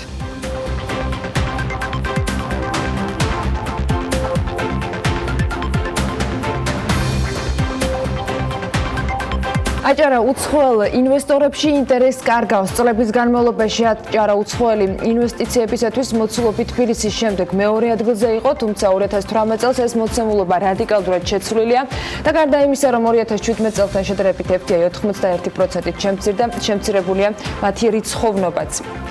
ეკონომიკის სამინისტროს ინფორმაციით 2019 წელს 5 ახალი 300 მეგავატის დადგმული სიმძლავრის ქარის ელექტროსადგურის მშენებლობა დაიწყება. ტაქსის აღმნიშვნელი მანათობელი ნიშნების შეძენა კი დედაქალაქის მერიას 424,000 ლარი უჯდება 15,000 ერთეული ნიშნის შესაძენად. თბილისის სატრანსპორტო კომპანიამ ტენდერი გამოაცხადა. ბიზნესი ახლებებით განვაგრძობთ საქმიან ეთერს. საჭარა უცხოელ ინვესტორებში ინტერესს კარგავს. 2018 წელს ავტონომიურ რესპუბლიკაში მხოლოდ 35,63 მილიონი დოლარის პირდაპირ უცხოური ინვესტიცია განხორციელდა, რაც დაბალი მაჩვენებელია. თანაც ბოლო 6 წლის განმავლობაში ეს არის პირველი შემთხვევა, როდესაც აჭარამ რეგიონების მიხედვით განხორციელებული ინვესტიციების რეიტინგში პოზიციები დათმო და ნაცვლად სტაბილური მეორე ადგილისა მეხუთე ადგილზე გადაინაცვლა. წლების განმავლობაში აჭარა უცხოური ინვესტიციების მოცულობით თბილისის შემდეგ მეორე ადგილს იკავებდა. 2018 წელს ეს მოცემულობა შეცვლილია. გარდა იმისა, რომ 2017 წელთან შედარებით FDI 91%-ით შემცირდა, აჭარაში იმაზე ნაკლები ინვესტიციაა განხორციელებული, ვიდრე ქვემო ქართლში, იმერეთში და სამეგრელოში. თბილისის მერიას თაბორის მთაზე მშენებლობების გადახედვა მოუწევს, ამბობს მიწათსარგებლობის გენერალურ გეგმაზე მომუშავე CT ინსტიტუტის საქართველოს ხელმძღვანელი მამუკა საულქვაძე მედიასთან და ის აღნიშნავს, რომ ნაკლებად მოსალოდნელია მერიამ უკვე დაწყებულ მშენებლობებთან დაკავშირებით, მათ შორის პანორამა თბილისზე გადაწყვეტილება შეცვალოს, თუმცა იქ, სადაც მშენებლობა ჯერ დაწყებული არ არის, ნებართვებს უნდა გადახედოს. კითხვაზე შეიძლება თუ არა მშენებლობა თაბორის მთაზე ახალი გენერალური გეგმის მიხედვით, საულქვაძე პასუხობს, რომ არც ერთი ის მშენებლობა და განაშენიანება არ იყო გათვალისწინებული ამ საზღვრებში, უნდა ყოფილიყო თუ არა, თუ ახლა უკვე ამ ტერიტორიაზე მშენებლობა შეიძლება, რადგან ნებართვები გაცემულია. ტაქსის აღნიშნული მანათობელი ნიშნების შეძენა თბილისის მერიას 424,200 ლარი უჯდება 15,000 ერთეული ნიშნის შესაძენად. დედაქალაქის სატრანსპორტო კომპანიამ ტენდერი უკვე გამოაცხადა, ტაქსის აღნიშნული ნიშნები კი თეთრი ფერის იქნება. მასზე განთავსდება წარწერა ტაქსი თბილისი, როდესაც ტაქსი თავისუფალი იქნება, ნიშანი მწვანე ფერით აინთება და იმ შემთხვევაში თუ მგზავრის გადაყვანა ხდება, მძღოლი ვალდებული გახდება, რომ წითელი ფერით გაანათოს ნიშანი. 1 მარტიდან დედაქალაქში ტაქსების რეფორმის მეორე ეტაპი დაიწყო, ავტომობილების იერსახის მოწესრიგებას გულისხმობს. რეგისტრირებულ მძღოლებს ორი სახის ვაუჩერი გადაეცემათ. ერთი ვაუჩერით ისინი ავტომობილის სალონის გიმწმენდა შეძლებენ, მეორე ვაუჩერი კი ავტომობილის გადაღებისათვის არის განკუთვნილი. 2019 წლის ბოლომდე თბილისში თეთრი ფერის ტაქსებმა უნდა იმოძრავონ, თუმცა სხვა ფერის ავტომობილები შეძლებენ მოძრაობას, რომლებიც სერვისის მიწოდებას მხოლოდ გამოძახების შემთხვევაში მოახდენენ და არ შეეძლებათ მგზავრთა ქუჩიდან აყვანა და უფასო საპარკინგი ადგილებით სარგებლობა. ამ დროისათვის დედაქალაქში ტაქსის მომსახურებაზე 28,000-მდე ნებართვაა გაცემული. ამასობაში კომპანია ალმამ ტაქსის ლიცენზიის მქონე მძღოლებს მანქანის გადაღებისთვის და ქიმწმენდის 101 ვაუჩერი უკვე გადასცა. ალმას იურიდიული სამსახურის ხელმძღვანელი ამბობს, რომ მძღოლებმა სერვის ცენტრებში უნდა წარმოადგინონ ტაქსის ლიცენზია მომსახურების ნებართვა, რომელიც 2018 წლის 11 ოქტომბრამდეა გაცემული და შესაბამისად მიიღებენ კუთვნილ ვაუჩერებსაც. ის ასევე ამბობს, რომ უნდა იყოს წარმოდგენილი ტექნიკური დათვალიერების გავლის დამადასტურებელი დოკუმენტით სატრანსპორტო საშუალების რეგისტრაციის მოწმობა და მძღოლის პირადობის მოწმობაც. და ამის შემდეგ შესაბამისად მანქანის თეთრად გადაღებისათვის საჭირო ვაუჩერიც გადაეცემათ, რომელიც 700 ლარიან მომსახურებას ფარავს. ბათუმის მერიამ კი გონიო კვარიათის სანაპირო ზოლზე უკანონოდ განთავსებული ბუნგალოების და კაფე-ბარების მეპატრონეების გაფრთხილება დაიწყო. თვითნებურად ჩადგმული ობიექტების დემონტაჟი 5 კალენდარული დღის განმავლობაში უნდა მოხდეს. წინააღმდეგ შემთხვევაში ბათუმის მერიის შესაბამისი სამსახურები მათ დაშლიან და ადგილიდან გაიტანენ. სურსათის ეროვნულმა სააგენტომ კი სასმელი წყლის მონიტორინგი გააფართოვა, თუ 2010 წლისათვის რამდენიმე ათეული ნიმუშის აღება ხდებოდა, დღეს უკვე რეგულარული გეგმის ნაწილია 500-ზე მეტი ნიმუშის შემოწმება. ტენდენცია ცალსახაა, რომ თბილისში სასმელი წყლის ხარისხი სრულად შეესაბამება წყლის ტექნიკური რეგლამენტის მოთხოვნებს და დარღვევები არ ფიქსირდება, განმარტავენ სააგენტოში და მათივე ინფორმაციით. გაუმჯობესებულია სიტუაცია დიდ ქალაქებში ქუთაისი, რუსთავი, ფოთი და ბათუმი. გამოწვევად რჩება მრავალი წლის განმავლობაში დაგროვილი წყალმომარაგების ინფრასტრუქტურის მდგომარეობის გაუმჯობესება რეგიონებში. სასმელი წყლის ლაბორატორიული კვლევის შედეგების ანალიზით კი შეუსაბამობის შემთხვევების უმრავლესობა ძირითადად სოფლის მცირე მასშტაბიანი წყალსადენების მიკრობიოლოგიური მაჩვენებლების დარღვევასთან არის დაკავშირებული, ვინაიდან მოსახლეობის მომარაგება მცირე ინფრასტრუქტურული წყაროებიდან ხდება, რაც ხშირ შემთხვევაში ვერ პასუხობს ტექნიკურ მოთხოვნებს. Google-მა ტრადიციულად წელსაც გამოაქვეყნა თუ რამდენი ცუდი რეკლამა მოხსნა პლატფორმიდან, ყოველწლიურად ეს რიცხვი მზარდია, თუმცა 2018 წელს ასე არ მოხდა. პირობითად ცუდ რეკლამად მიიჩნევა ის, რომელიც Google-ის რეკლამირების შინაგანაწესს არღავს და რეკლამის გარდა სხვა საეჭვო სქემებსაც ემსახურება. გაირკვა, რომ გასულ წელს Google-მა 2 მილიარდ 300 მილიონი შინაგანაწესის დამრღვევი რეკლამა მოხსნა პლატფორმიდან, რაც 2017 წელთან შედარებით 28%-ით ნაკლებია. გამოცემა აღნიშნავს, რომ 2017 წელს Google წამში 100-ზე მეტ შინაგანაწესის დამრღვევ რეკლამას ხსნიდა პლატფორმიდან, მაშინ როდესაც 2018 წელს მათი რაოდენობა 75-ზე ნაკლები იყო. ცოტა კიდევ ახლა მსგავსი პლატფორმების შესახებ ინფორმაციები იმ პერიოდში, როდესაც Facebook Messenger, Instagram და WhatsApp შეფერხებით მუშაობდა, Telegram-მა, რომელიც WhatsApp-ის მსგავსი აპლიკაცია, 3 მილიონი ახალი მომხმარებელი შეიძინა. ეს გუშინ წინ ხდებოდა.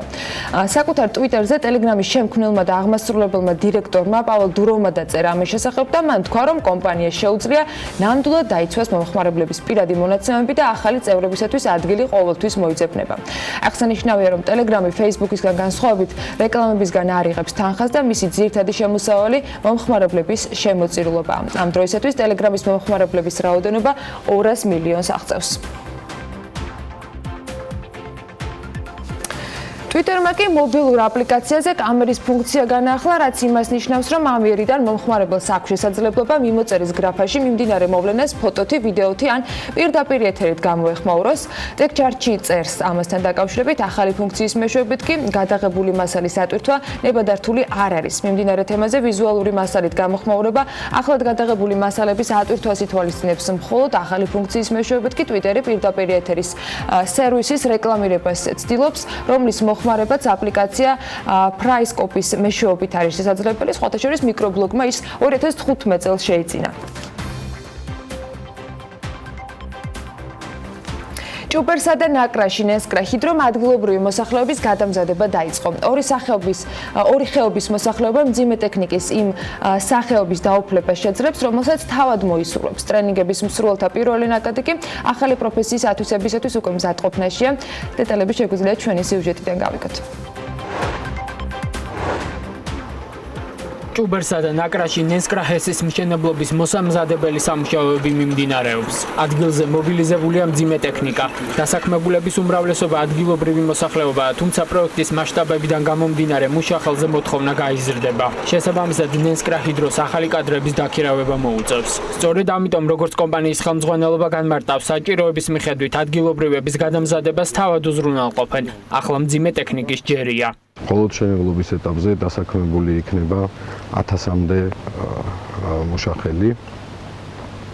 და კომპანიის ერთ-ერთი მთავარი პრიორიტეტია მაქსიმალურად უზრუნველყოს ადგილობრივი მოსახლეობის დასაქმება. კომპანიის მიერ გაფორმებული იქნა შესაბამისი შეთანხმება ერთ-ერთ კვალიფიციურ კოლეჯთან საქართველოში, ეს გახლავთ სპექტრი, რომელიც უზრუნველყოფს პირველი ეტაპისთვის 60-მდე ადგილობრივი მოსახლეობის გადამზადებას. გადამზადება იქნება სხვადასხვა მიმართულებით, მათ შორის მძიმე ტექნიკის ოპერატორები. მძიმე ტექნიკის დაუფლების მსურველები ჭუბერსა და ნაკრაში მზად არიან. ნესკრაჰესის პროექტის ფარგლებში მძიმე ტექნიკაზე მუშაობა იმ მაცხოვრებლებსაც სურთ, რომელთაც სამსახური და პროფესია უკვე აქვთ. მათ რიგებშია გეოგრაფიის მასწავლებელი გია გურჩიანი.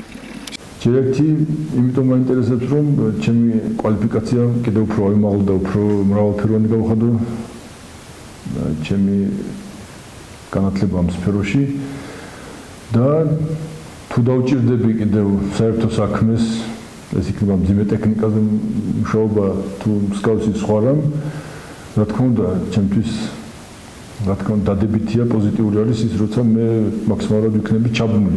მძიმე ტექნიკაზე მუშაობის მსურველები სასწავლო კურსის თეორიულ ნაწილს ადგილზე ჭუბერსა და ნაკრაში გაივლიან. ტრენინგების ნაწილი კი თბილისში პროფესიულ კოლეჯში ჩატარდება, რომლის ორგანიზებასაც ნესკრა ჰიდრო უზრუნველყოფს. სპექტრი გადამზადების მსურველებს სპეციალურად აღჭურვილ პრაქტიკულ სიმულაციურ სასწავლო პროგრამას თავაზობს. ამ ეტაპზე გადამზადების მსურველთათვის 5-კვირიანი კურსია გათვალისწინებული, რომლის დასრულების შემდეგ სპექტრი მათ ახალი პროფესიის დამადასტურებელ სერტიფიკატს გადასცემს. კურსდამთავრებულებს კი სამომავლოდ სხვა კომპანიებში შეეძლებათ საქმიანობის დაწყება.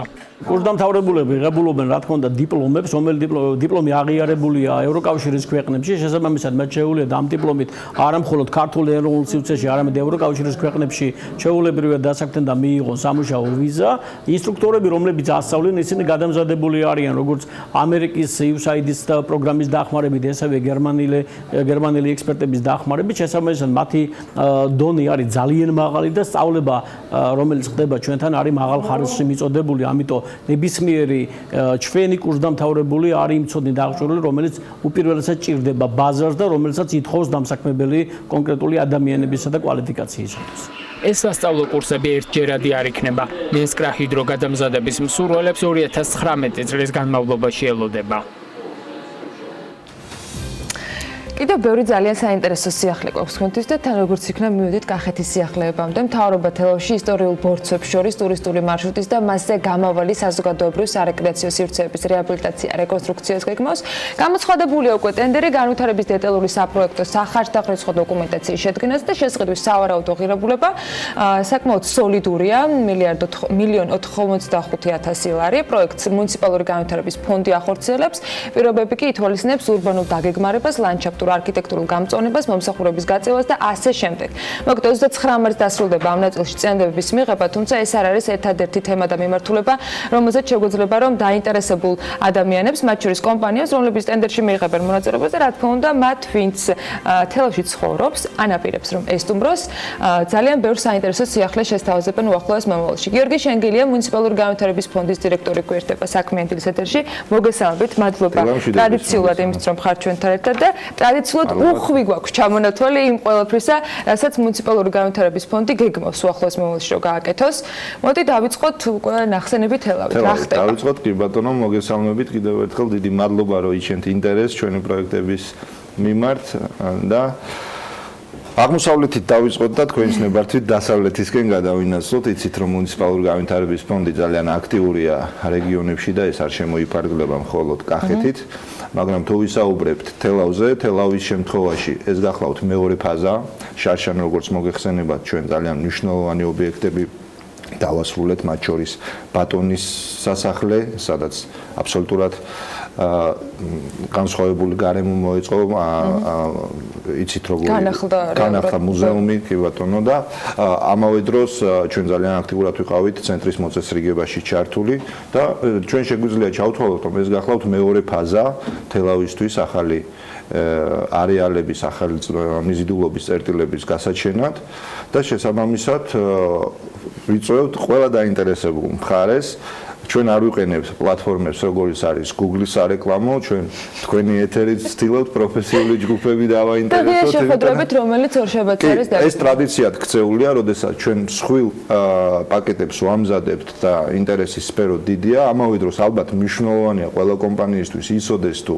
პოტენციურად რა ბაზართან შეიძლება იყოს, რა ბაზარზე შეიძლება იყოს საუბარი, რამდენი იქნება დაკვეთა, რომ მან თავისი ძალები, ასე რა თქმა უნდა, შეძლოს დაკავშირება სხვა კომპანიებთან, იმიტომ რომ ხშირად გვაქვს შემთხვევები და ჩვენ აქ სწორედ თქვენ ძალიან კარგად აღნიშნეთ, რომ ძალიან კომპლექსური მიდგომა, ანუ ეს არ მოიცავს მხოლოდ ერთი ტიპის რაღაცა სამუშაოების მიმართულებას. კი, აქ არის როგორც ურბანისტის საქმე, აქ არის ასევე ლანდშაფტის დიზაინერის საქმე, ამიტომ ეს მოითხოვს, რა თქმა უნდა, გარკვეულ გააზრებას, შეჯერებას და სამწუხაროდ უნდა ვთქვათ, რომ ისევე როგორც პროფესიული სწავლების კუთხით ამავე დროს საინჟინრო თუ არქიტექტურული კუთხითაც ძალიან კადრების დეფიციტი გვაქვს, რომელიც რა თქმა უნდა არსებობს და მე ძალიან მივესალმები და აქტიურადაც ვართ ჩართულები, მაგრამ ეს ალბათ სხვა გადაცემის თემა იქნება, განათლების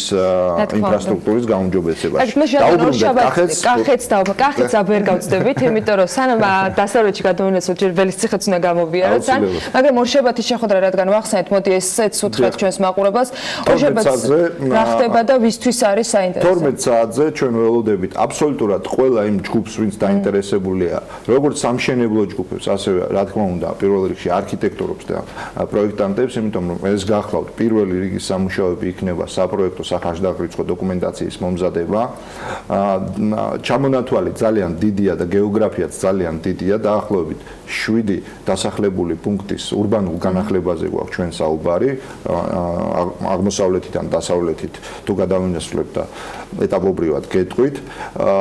შესაბამისად, გვინდა რომ ეს იყოს ყველაფერი გადანაწილებული, იყოს მაღალი კონკურენცია და ყველას მიეცეს შესაძლებლობა რომ თავისი კვალი ნამდვილად დატოვონ, ეს არის უნიკალური შანსი, მე თუ მკითხავთ, იმიტომ რომ როგორც ადგილობრივი მოსახლეობისთვის, იმიტომ რომ შეიძლება ვიღაცამ ჩათვალოს რომ მისი კუთხე ვთქვათ მისთვის უფრო ნაცნობი და საინტერესო იქნება რომ მან თავისი პროფესიული კვალი დატოვოს ამა თუ იმ რეგიონში, შესაბამისად ძალიან გახსნილად გვინდა ამაზე ვესაუბროთ, დაახლოებით ბიუჯეტსაც მოგახსენებთ.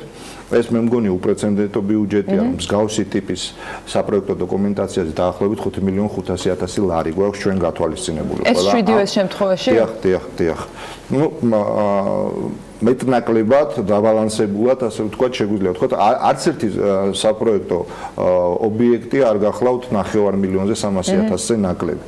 გამომდინარე მათი მასშტაბიდან და ტექნიკური დავალების სირთულიდან. ამავე დროს უნდა დაუბრუნდეთ ძალიან მნიშვნელოვან თემას, რაც ჩვენ ხშირად გვისაუბრია თქვენთან შეხვედრების დროს, ეს გახლავთ ის კომპლექსური მიდგომა და ის სივრცითი მოწყობის მარეგლამენტირებული დოკუმენტები, რომლებიც იცავს შემდგომ ჩვენ ინვესტიციებს პირველ რიგში. სახელმწიფო ინვესტიციას, როდესაც ახორციელებს, უნდა იყოს დარწმუნებული, რომ იქ არ მივიღებთ იმ ქაოსს და აი ახლა როდესაც თბილისი არის საუბარი და ამ გენგეგმაზე, ეს სწორედ ის ადგილებია, სადაც გენგეგმა ან უკვე დამუშავებულია, ან უკვე დასრულების ფაზაშია. შესაბამისად, ჩვენი ინვესტიციები იქნება დაცული და მე ვფიქრობ სწორედ რომ უკეთესი შედეგზე სწორედ ამაში მდგომარეობს, რომ ეტაპობრივად მოხდეს ჯერ გააზრება თვითონ სივრცითი გეგმარების ფუნქციონალური დატვირთვა იყოს განსაზღვრული პროფესიონალების მიერ თუ სად რომელ უბანში რა ტიპის განვითარება უნდა ჰპოვოს და შემდგომ უკვე საშუალება ეძლევა მეორე ტალღას, რომელიც უშუალოდ მის განახლებას,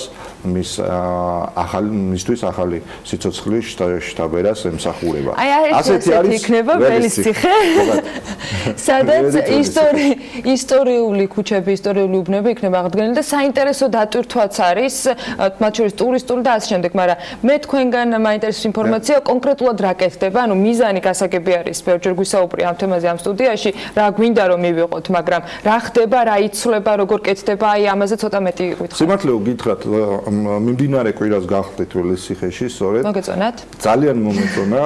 მე ერთადერთი რაც ვიცოდი ველისციხის შესახებ ეს იყო ის, რომ ძალიან ძველი დასახლებაა ვიწყებთ ველისციხის განახლებას ცენტრალური მოედნიდან, სადაც არის განთავსებული თეატრი, სხვათა შორის ძალიან აქტიური ხელმძღვანელი ყავს და ეს თეატრი ფუნქციონირებს და არ გაჩერებულა იმ აუბედითი პერიოდის დროსაც და ეს ძალიან მნიშვნელოვანია, რადგან საკმაოდ დიდი ტრადიციების მატარებელია თვითონ ველისციხე, სპეციალური ტანსაცმელიც კი ჰქონდა მოსახლეობას თეატრში, კი და ცალკე ინახავდნენ ყველა სკევრი ჰქონდა, ნამდვილად ესეა და შესანიშნავი და განსხვავებული ტურისტული მიმართულებაა ნამდვილად, ამიტომ თეატრის ცენტრიდან ვიწყებთ და გამჭოლი პირველი ქუჩა, რომელიც ჩვენს მიერ არის შერჩეული, დაახლოებით 50 სახლი, 50-52 სახლი ექცევა ამ ქუჩის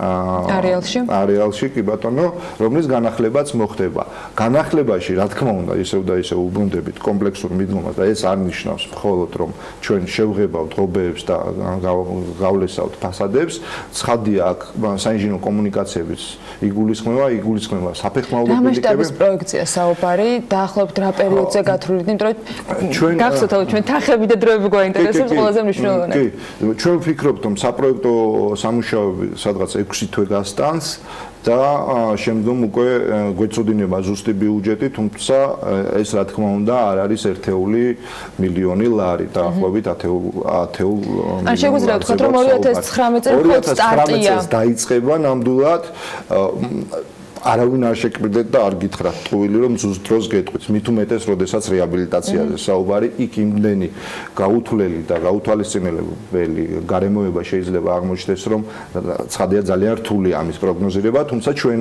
იმედი გვაქვს რომ 2020 წელს აღნიშნულ პროექტს დავასრულებთ იცით რომ ძალიან დიდი გამოცდილება გვაქვს და ბევრ ქალაქსა თუ დასახლებაში ვახორციელებთ მსგავს პროექტებს ისეთი როგორც არის თქვა იგივე ასურეთში აბასთუმანში ბაკურიანში ვგეგმავთ ახლა დუშეთში დავიწყეთ გასულ წელს ასე რომ ცხადია რომ ამ მიმართულებით საკმაოდ დიდი შრომაც გვაქვს გაწეული და უკვე გამოცდილებაც გვიგროვდება.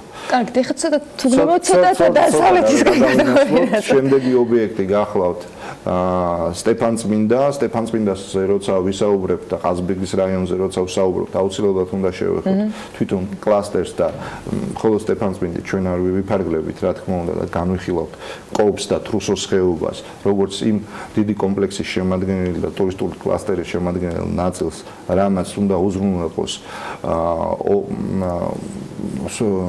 სეზონურობის გახანგრძლივება, ასე ვთქვათ და ყველა მაქსიმალურად დადოება ამ მხარის გაზარდოს, შესაბამისად ცხადია და ამასთან ერთად რა თქმა უნდა დავამატოთ დუშეთით, იმიტომ რომ დუშეთი გახლავთ სწორედ ის გამავალი დღეს შეიძლება ცოტა გვერდზე დარჩენილი სამწუხაროდ, იმიტომ რომ გზა როდესაც შეიცვალ თავის დროზე დუშეთზე გადიოდა ცენტრალური გზა, მაგრამ თუ ვისაუბრებთ ჩვენ მუხრანიდან, თქვა ტურისტული მარშრუტის შემთხვევაში, რა თქმა უნდა, იქ ძალისია, ძალიან საინტერესო ობიექტებია გზად, შემდგომ დუშეთია, სადაც ჩვენ ინვესტირებას ვახდენთ და მე რა თქმა უნდა შეგვიძლია უკვე კობისა და ყაზბეგის მიმართულებით გადავინაცვლოთ. ამიტომ როდესაც სტეფანწმინდაზე ვსაუბრობთ, ჩვენ იმასთან ერთად იცით რომ ძალიან დიდი ინვესტიცია განვახორციელებთ უშუალოდ კობის განვითარების ნაწილში და პირველი სტარტი მივეცით საქართველოს ისტორიაში ყველაზე გრძელი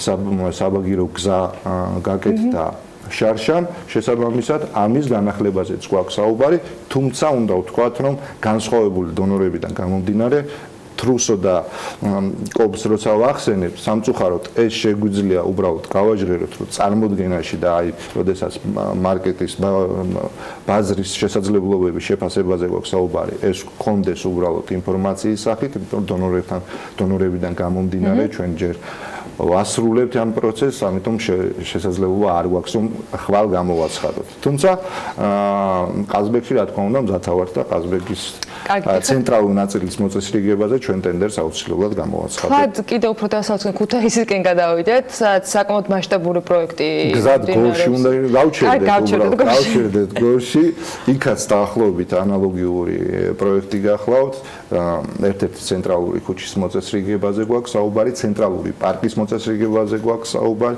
ანუ ეს არის ის სივრცე, რომელიც ქალაქსა თუ დასახლებასთან უნდა მიაბას ტურისტი და არ იყოს ერთი ამაზეც ახლა ველოდებით სატენდერო პირობების შეტანილებას. აუცილებლად გადავინაცვლოთ ქუთაისში, ქუთაისი გახლავთ თავისთავად ძალიან საინტერესო ობიექტი, რადგან იქ გარდა ავტოსატრანსპორტო საშუალებების ობიექტი არა, უფრო ალბათ ობიექტები, იმიტომ რომ ძალიან ბევრი რამე არის ქუთაისში დაგეგმილი. და ქუთაისიდან გამომდინარე, თან ქუთაისიდან იშლება ფაქტიურად მთელი დასავლეთის საქართველოს მიმართულებით ტურისტული მარშრუტები, შესაბამისად ძალიან მნიშვნელოვანია, რომ უშუალოდ ცენტრი იყოს კიდე უფრო გალამაზებული, კიდე მეტად დატვირთული. ჩვენ წინა შეხვედრიდან დღემდე ქუთაისთან დაკავშირებით რა წინსვლა გვაქვს? ჩვენ მაშინ ვისაუბრეთ, რომ საკმაოდ რთული წინასწარი სამუშაოები იყო იგივე საპროექტოს ნაწილში და ბევრი მიმართულებით მე ქუთაისელების აზრიც მოვისმინეთ რაღაცებთან დაკავშირებით, რომ ართლად არ ეგენდობიან და არ ენდობიან თქვენს გემოვნებას თუ ჩატარებულ სამუშაოებს. რა ხდება ქუთაისში? ანუ რა საწავიციეთ წინ? ჩვენ წავიწიეთ წინ, იდენტიფიცირებულია აბსოლუტურად ყველა ობიექტი, შესაბამისად მომზადებულია უკვე ტექნიკური დავალება და აი ფაქტიურად ორშაბათს ველოდებით, რომ უბრალოდ კიდევ ერთხელ რადგან ეს ძალიან სენსიტიური და მნიშვნელოვანია, კიდევ ერთხელ მოვისმინოთ პროფესიონალების აზრი, შევჯერდეთ პოზიციებზე და უკვე სატენდეროდ გამოვიტანოთ. ამიტომ არინერიულოს ქუთაისმა ჩვენ პირობას აუცილებლად ვასრულებთ და შევასრულებთ. ქუთაისში არ არის მხოლოდ ჭაჭვის ხიდიდან წითელი ხიდის მონაკვეთი, არის ასევე გალერეის აღდგენა. ჩვენ გვინდოდა უფრო სწრაფად გაგვეხორციელებინა, რადგან გარკვეული საპროექტო სამუშაოები მომზადებული იყო, მაგრამ სამწუხაროდ იქიდან გამომდინარე აღნიშნული შენობა არის ძეგლი. ჩვენ მაინც ჩავთვალეთ საჭიროდ, რომ პროფესიულად დამუშავდეს, ამიტომ დიზაინ ბილდის კუთხით მან აღარ მივდივართ.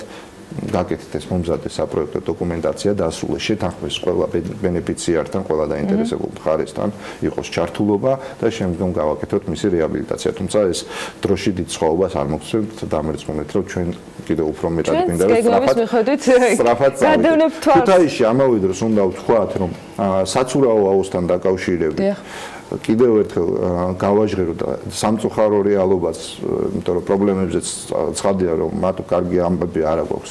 უნდა ვისაუბროთ, ტენდერი არ შედგა საპროექტო დოკუმენტაციაზე, რომლის ღირებულება დაახლოებით 9 მილიონი ლარი იყო და ეს არც თუ ისე პატარა თანხაა პროექტირების ნაწილში, საცურაო აუზთან დაკავშირებით. შესაბამისად, ჩვენ ცხადია გადავხედავთ ტექნიკურ დოკუმენტაციას, მიუხედავად იმისა, რომ გარკვეული ეგრეთ წოდებული შემსუბუქება პირობების ჩვენი განვახორციელებით არ იყო პრეტენდენტი ამ ტენდერთან არ იყო და ეს ძალიან დასაფიქრებელია. ჩვენ თვითონ ანალიზს ვაკეთებთ, რამ გამოიწვია ეს და იძულებულები ვართ, რა თქმა უნდა, რომ უცხოეთის ბაზრებს მივმართოთ, ახლა რეტენდერზე გავიტანოთ, რომ მათი დაინტერესების მსგავსი პრაქტიკა ჩვენ შევქმნით ინფექციური საავადმყოფოს შემთხვევაში, როდესაც უცხოურ ვებგვერდებზე განათავსეთ ინფორმაცია და მივიღეთ შედეგად 14 პრეტენდენტი. სამწუხაროდ უნდა ვთქვათ, რომ ჯანდაცვის სფეროშიც მიუხედავად იმისა, რომ ბევრი საავადმყოფო აშენდა საკმაოდ გამოცდილებასთან დაკავშირებით დაბალია საპროექტო მიმართულებით და ცხადია ამ კუთხით მაგიტომ ჩავთვალეთ, რომ საჭირო იყო უცხოელი კომპანიების და უცხოური გამოცდილების გამოყენება. სამწუხაროდ ქუთაისის აუზმაც გვიჩვენა ეს რეალობა, რომ ალბათ უნდა მივმართოთ, იმიტომ რომ როგორც არ უნდა ვთქვათ, ეხლა მეტნაკლებად გზის ინფრასტრუქტურას, წყლის ინფრასტრუქტურას, რადგან აქ ბევრი ინვესტიციები განხორციელდა სახელმწიფოს მიერ, უკვე შეიქმნა გარკვეული გამოცდილება, შეიქმნა ჯგუფები, რომლებმაც იციან უკვე ეს საქმე და ცალსახად მნიშვნელოვანი პრაქტიკაა, მათ შორის ის ორშაბათი შეხვედრა, რომელზეც თქვენ უკვე ისაუბრეთ, ჩვენ გუშინ კიდევ ერთ წარმომადგენლობასთან გქონდა სახელმწიფო სტრუქტურის საუბარი, სწორედ დღევანდელ შეხვედრაზე და ნამდვილად მე მგონია, რომ აი ეს კარგი პრაქტიკაა მათ შორის კომპანიებისათვის, იმიტომ რომ მათი მხრიდანაც მხოლოდ დადებითი გზავნილები და პასუხები მოდის ამ თემებთან დაკავშირებით. მადლობა საინტერესო სიახლეებისთვის. რამე ხომ არ გამოგრჩა, იმიტომ რომ დავჭა, რა თქმა უნდა. 7-ვე ვერ მოვასწრე. დავჭა ზუგდიდი, დავჭა ოზურგეთი და სვანეთში რა თქმა უნდა ძალიან დიდი. სვანეთი კოშკებთან დაკავშირებით, სხვათა შორის ამაზე ვისაუბრეთ დილით უკვე საქმიანი დილის მაყურებლობისათვის. ზუგდიდს და ოზურგეთსაც აუცილებლად მოვიკითხავთ. მადლობა ძალიან დიდი კიდევ ერთხელ. ორშაბათს ველოდებით ყველას, ამიტომ იქ უფრო დეტალურად 12 საათზე იქნება შეხვედრა და ყველა დაინტერესებული კომპანიისათვის იქნება შესაძლებლობა, რომ ინფორმაცია წინა სატენდეროდ მიიღონ და იცოდნენ დაახლოებით რა მოთხოვნები აქვთ, რაზე შეიძლება ორიენტირი გააკეთონ და რა შესაძლებლობები ეძლევათ. კონკრეტულად მათ იმისათვის, რომ საკუთარი ბიზნესი განავითარონ. გიორგი შენგელია მუნიციპალური განვითარების განკარგულების ფონდის დირექტორი გსტუმრობდა საქმიანი დილის ეთერში და ვიდრე სარეკლამო პაუზაზე გავალთ, ახლა უნდა მოგიყოთ კომპანია Metra Development-ზე, რომლის ისტორიაც 2007 წლიდან იწყება. კომპანიამ ბაგების City ჯგუფთან პარტნიორობით წარმატებით დაასრულა ორი პროექტი ჭავჭავაძის გამზირზე, 2015 წლიდან კი ბაგებში მდებარე საცხოვრებელი კომპლექსის Metra პარკის დასრულება განვითარება შეუდგა. კომპლექსი დასრულების ეტაპზეა ამ შემთხვევაშიც. უპირატესობები რა აქვს Metra პარკს და როგორ გეგმავს განვითარებას, ანუკა ჯოხაძე მოგყვება. თბილისის ცენტრიდან სულ რაღაც 7 წუთის სავალზე ბაგებში, ეკოლოგიურად სუფთა და მწვანე გარემოში აღმოჩნდებით. ეს Metra პარკია, უბანი, რომელიც ქალაქის ინტენსიური სატრანსპორტო ნაკადისა და ხმაურისგან მოშორებულია. Metra Development-ის მენეჯმენტმა სამშენებლო კომპანია იბერია უძრავი ქონების 2007 წელს დაწყებული პროექტის დასრულება 2015 წელს დაიწყო. გაყიდული ბინების მფლობელები 10 წელი ელოდებოდნენ დაწყებული მშენებლობების დასრულებას. Metra Development-მა რეაბილიტაციის საწყის ეტაპზე პროექტში 5 მილიონი ამერიკული დოლარის ინვესტიცია განახორციელა. რეაბილიტაციის ბიუჯეტმა კი 11 მილიონი ამერიკული დოლარი შეადგინა. კომპანიამ ამის შემდეგ განვითარება კვლავ გააგრძელა და კომპლექსს კიდევ 2 საცხოვრებელი სახლი შემატა. ამ ნაწილის საინვესტიციო ღირებულება კი 3 მილიონი ამერიკული დოლარი იყო. ამ ეტაპზე როგორც Metra Development-ში განმარტავენ პროექტი დასრულების ფაზაშია. Metra პარკი მოიცავს 19 დასრულებულ საცხოვრებელ სახლს. მიდის მუშაობა 3 ახალ საცხოვრებელ სახლზე, რომლის ბიუჯეტიც მოიცავს 5 მილიონი 600,000 დოლარს. პროექტზე მუშაობს კომპანია Team არქიტექტურა და მისი მაღალკვალიფიკაციური და გამოცდილი არქიტექტორი ნიკოლოზ ლეკვეიშვილი. 2018 წელს ინფრასტრუქტურის განვითარებისთვის დაიხარჯა 350,000 ლარი. კომპლექსში ფუნქციონირებს Metra-ს საექსპლუატაციო კომპანია, რომელიც ზრუნავს გარემოს დასუფთავებაზე, გამწვანებაზე, უსაფრთხოებაზე. ეს ლეჟავების ოჯახია, ეს კი პატარა დემეტრე, რომელიც Metra პარკის მაცხოვრებელია. გამწვანება, მაღალი ხარისხის სერვისი, სათამაშო მოედნები, ეს მხოლოდ მცირე ჩამონათვალია იმ უპირატესობებისა, რომელსაც Metra პარკის მაცხოვრებლები ასახელებენ. ამასთან ერთად კომპანია თავის მაცხოვრებლებს კაპიტალ დაბანდების შესაძლებლობასაც აძლევს.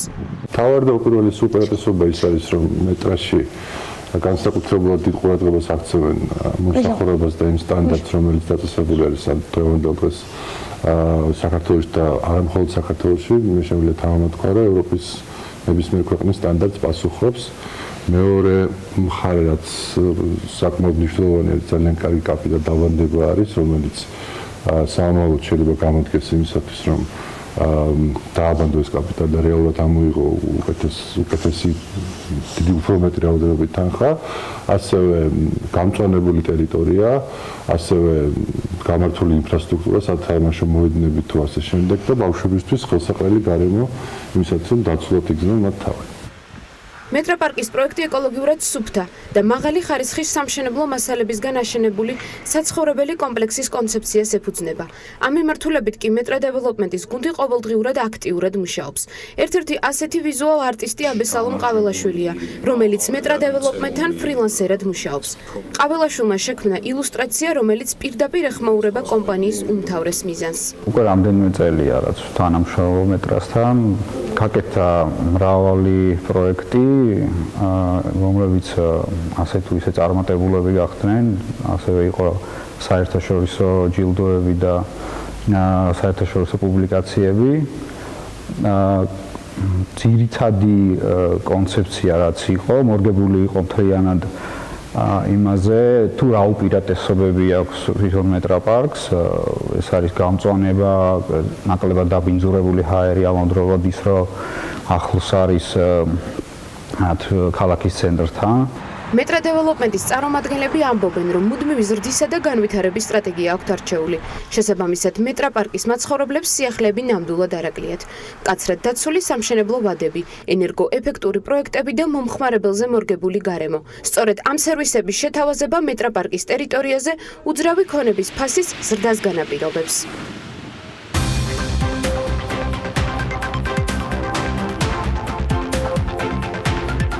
ერთიანი ეროვნული გამოცდებისთვის რეგისტრაცია დაწყებულია. აბიტურიენტები განსაკუთრებულ სამზადისში არიან და მზადების პროცესი აქტიურ ფაზაშია. მათთვისაც, ვინც სწავლის გაგრძელებას საზღვარგარეთ გეგმავს, ან სულაც უმაღლესის არჩევამდე გამოცდილება საზაფხულო სკოლაში მიიღებს. მოკლედ, მათთვის, ვისაც სწავლის გაგრძელების სურვილი საზღვარგარეთ ტოპ უნივერსიტეტებში, კოლეჯებში და საზაფხულო სკოლებში არსებობს, საერთაშორისო განათლების გამოფენა ამ შაბათს მშვენიერ შესაძლებლობას უხსნის და სასტუმრო რედისონში ერთჯერ ქვეშ ყველა პოტენციური წინადების გაცნობის და შედარების შესაძლებლობას აძლევს. რა უნდა იცოდეთ, თუ კი დასავლეთის მოწინავე უნივერსიტეტებში, კოლეჯებში და საზაფხულო სკოლებში გსურთ სწავლის გაგრძელება და რატომ უნდა მივიღოთ გამოფენაში მონაწილეობა?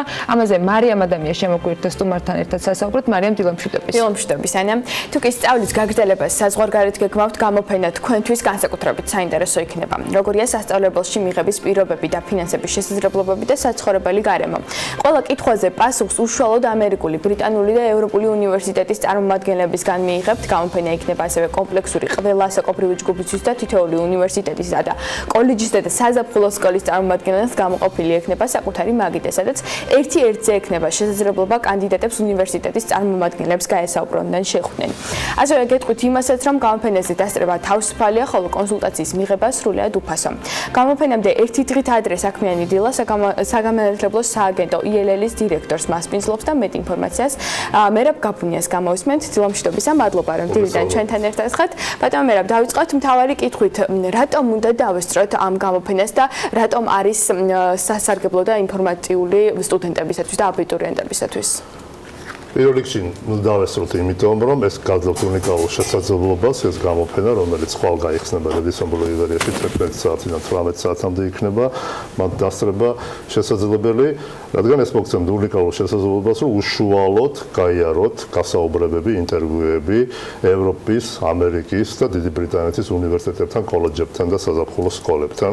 უშუალოდ მოусმინოთ მათ წარმომადგენლებს, შეხვიდეთ მათთან კონტაქტში და დეტალურად მიიღოთ ინფორმაცია როგორც მიღების პირობებზე, სტიპენდიებზე, საცხოვრებელ პირობებზე და ასე შემდეგ. ბევრი საკითხთან დაკავშირებით, რომელიც აინტერესებს როგორც სტუდენტს, პოტენციურ სტუდენტს, ასევე მათ მშობლებს. ბატონო მერაბ, თქვენ 10 წელია მსგავს ღონისძიებას ატარებთ, გამოფენას მასპინძლობთ დედაქალაქში.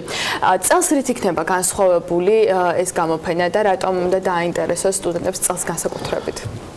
წელს განსაკუთრებით იმიტომაც იქნება საინტერესო და საკმაოდ, რომ ჩვენ ჩამოვიყვანეთ და მოვიწვიეთ ისეთი უნივერსიტეტები და კოლეჯები, რომლებიც უფრო იყო ორიენტირებული იქნება უფრო ბიუჯეტური საფასო საგმებთან დაკავშირებით. რამდენიმე ისეთი ევროპული უნივერსიტეტი არის წარმოდგენილი, სადაც მინდა ეხლა ფასს არ გამოვაცხადებ პირდაპირ ეთერში, მაგრამ მათი ფასები უფრო ნაკლებია, ვიდრე ზოგიერთი ქართული უნივერსიტეტი. ეს შეეხება როგორც იტალიურ უნივერსიტეტებს პირველ რიგში უნდა ხაზი გაუსვა, ასევე ბალტიისპირეთის უნივერსიტეტებს და ევროპულ უნივერსიტეტებს. ასევე იქნება ძალიან მაღალი რეიტინგული უნივერსიტეტები წარმოდგენილი, როგორც გახლავთ City University ლონდონი, ასევე ამერიკული უნივერსიტეტი, მაგალითად ალაბამას უნივერსიტეტი და ასე შემდეგ, ნიუ-იორკის უნივერსიტეტები და ბევრი სხვაებიც, რომლებიც ასევე შესთავაზებენ ჩვენს პოტენციურ კანდიდატებს, აბიტურიენტებს, ვის გადაწყვეტილებას მიიღოს საზღვარგარეთ ისწავლოს საკმაოდ რეიტინგულ და კონკურენტულ სპეციალობებს, პროგრამებს, რომლის დამთავრების შემდეგაც ჩვენს კანდიდატებს არანაირი პრობლემა უკვე დასაქმებასთან დაკავშირებით უკვე აღარ აქვს, როგორც ამას პრაქტიკა ადასტურებს და ეს ინვესტიცია, რომელსაც ისინი ამ განათლებაში ჩადებენ, რა თქმა უნდა, რამდენადმე აღემატება რამდენადმე უპირატესი და პრიორიტეტულია მათთვის მომავალში შემდეგ. თუ კი სტუდენტმა გადაწყვიტა ან აბიტურიენტმა რომ სწავლა გააგრძელოს ევროპის, ამერიკის ან თუნდაც ბრიტანეთის პრესტიჟულ უნივერსიტეტში, როგორ უნდა მოიქცეს, რა კრიტერიუმები უნდა დააკმაყოფილოს? როგორ უნდა მოიქცეს? მე მინდა კრიტერიუმებთან დაკავშირებით ასევე მინდა თქვა, რომ არა მარტო უნივერსიტეტები და საზაფხულო სკოლები იქნება წარმოდგენილი, არამედ სასკოლო პროგრამებიც იქნება წარმოდგენილი ამ გამოფენაზე. მინდა ხაზი გაუსვა, რომ იქნება მაგალითად სამი უპრესტიჟულესი ლონდონური კოლეჯი წარმოდგენილი, ეს ABDLD კოლეჯი, MPW კოლეჯი და ასევე სხვა კოლეჯები და Chelsea კოლეჯი, სადაც ასევე შეთავაზება იქნება სასკოლო პროგრამებსა, როდესაც ბავშვები დაამთავრებენ მე-10 კლასიდან და მე-11 კლასიდან გადაწყვეტენ სწავლის გაგრძელებას ბრიტანეთში, რათა უფრო პრესტიჟულ უნივერსიტეტებში პირველ 5 ათეულში ან 10-ში მოხვდნენ ეს გახლავთ A-level და IB პროგრამები. ხა რას უნდა აკმაყოფილებდნენ?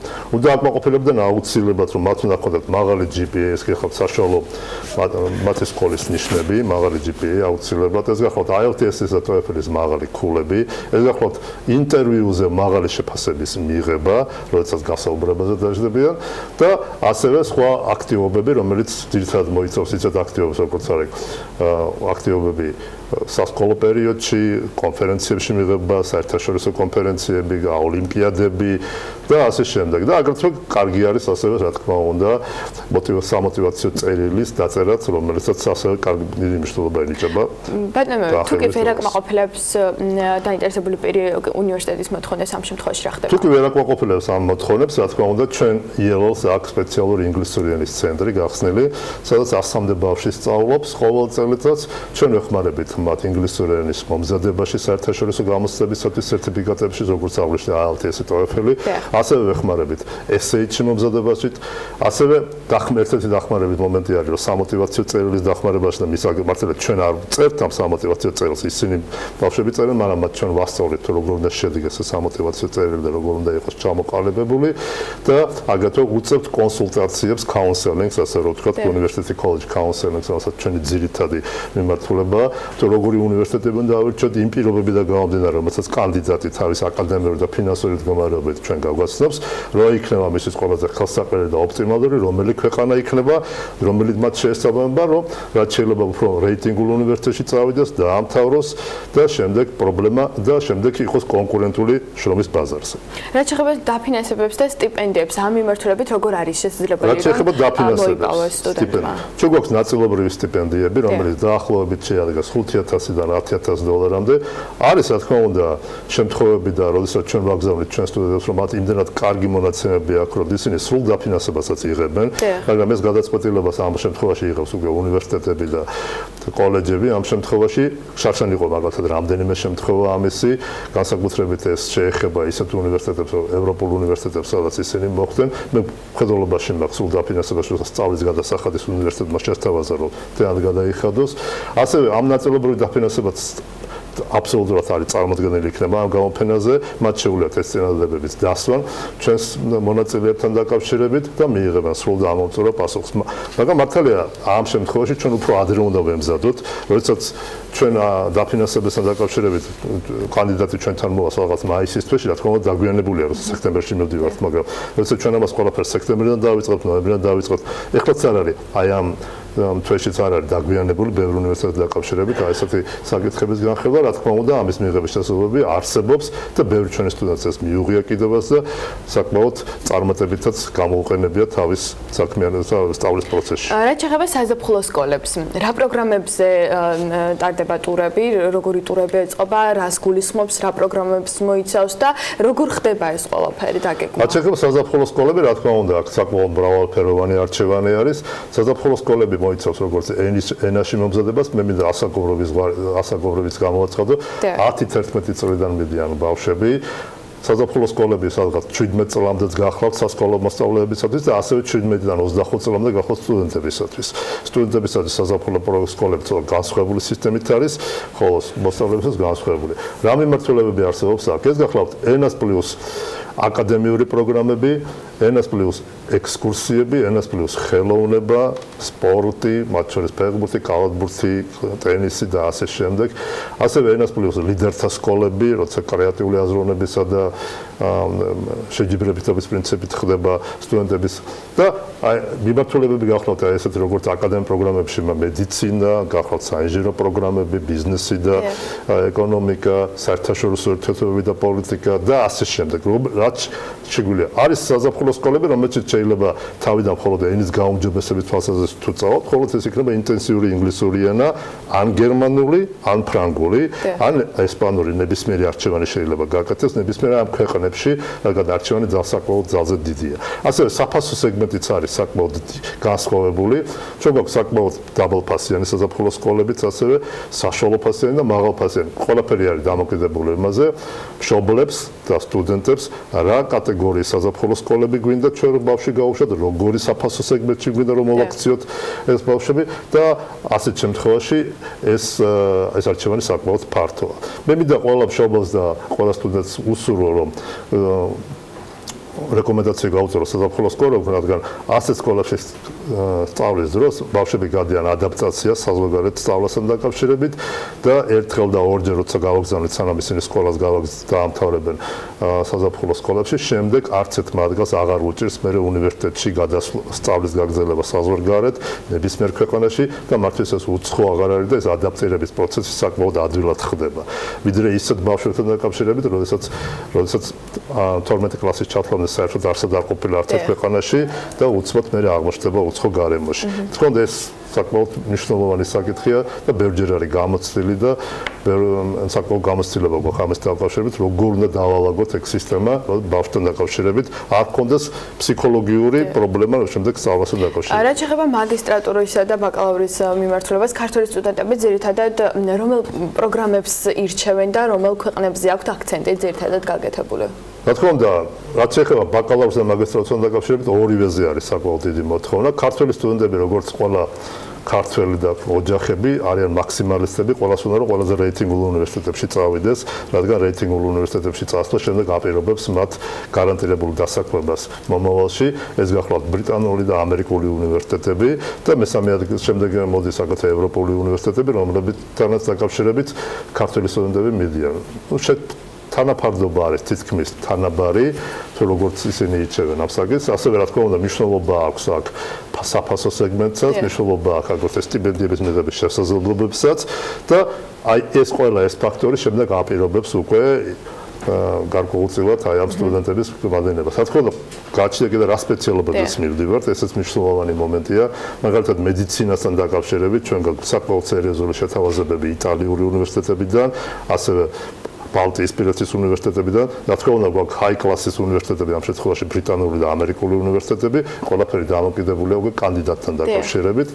ეს ეხება ყველა სპეციალობას, ისეთ სპეციალობებს, როგორც არის საინჟინრო მიმართულებები, ტექნოლოგიები, სოფლის მეურნეობის სასოფლო სამეურნეო მიმართულებები, რა თქმა უნდა, სასოფლო სამეურნეო მიმართულებებში მაგალითად საუკეთესო ვარიანტები გვაქვს ამერიკის უნივერსიტეტებში, სადაც ეს მიმართულება საკმაოდ კარგად არის განვითარებული და წარმოდგენილი და ასევე ისეთი საკმაოდ პოპულარული მიმართულები, როგორც არის დიპლომატია, საერთაშორისო ურთიერთობები და ეს ყველაფერი უფრო ევროპისკენ და ასე შემსკენ. ძალიან დიდი მადლობა. წარმატებებს გისურვებთ. მე მოყურებელს შევახსენებ, რომ მერაბ გაბუნია ILL-ის დამფუძნებელი და დირექტორი იყო ჩვენთან სტუმრად და გეტყვით იმას, რომ ძალიან საინტერესო გამოფენას მასპინძლობენ ხვალ შაბათს და თუ კი თქვენ ახართ სტუდენტი ან აბიტურიენტი, ან უბრალოდ სკოლის მოსწავლე, აუცილებლად უნდა ესტუმროთ და წახვიდეთ საზღვარგარეთ სასწავლებლად.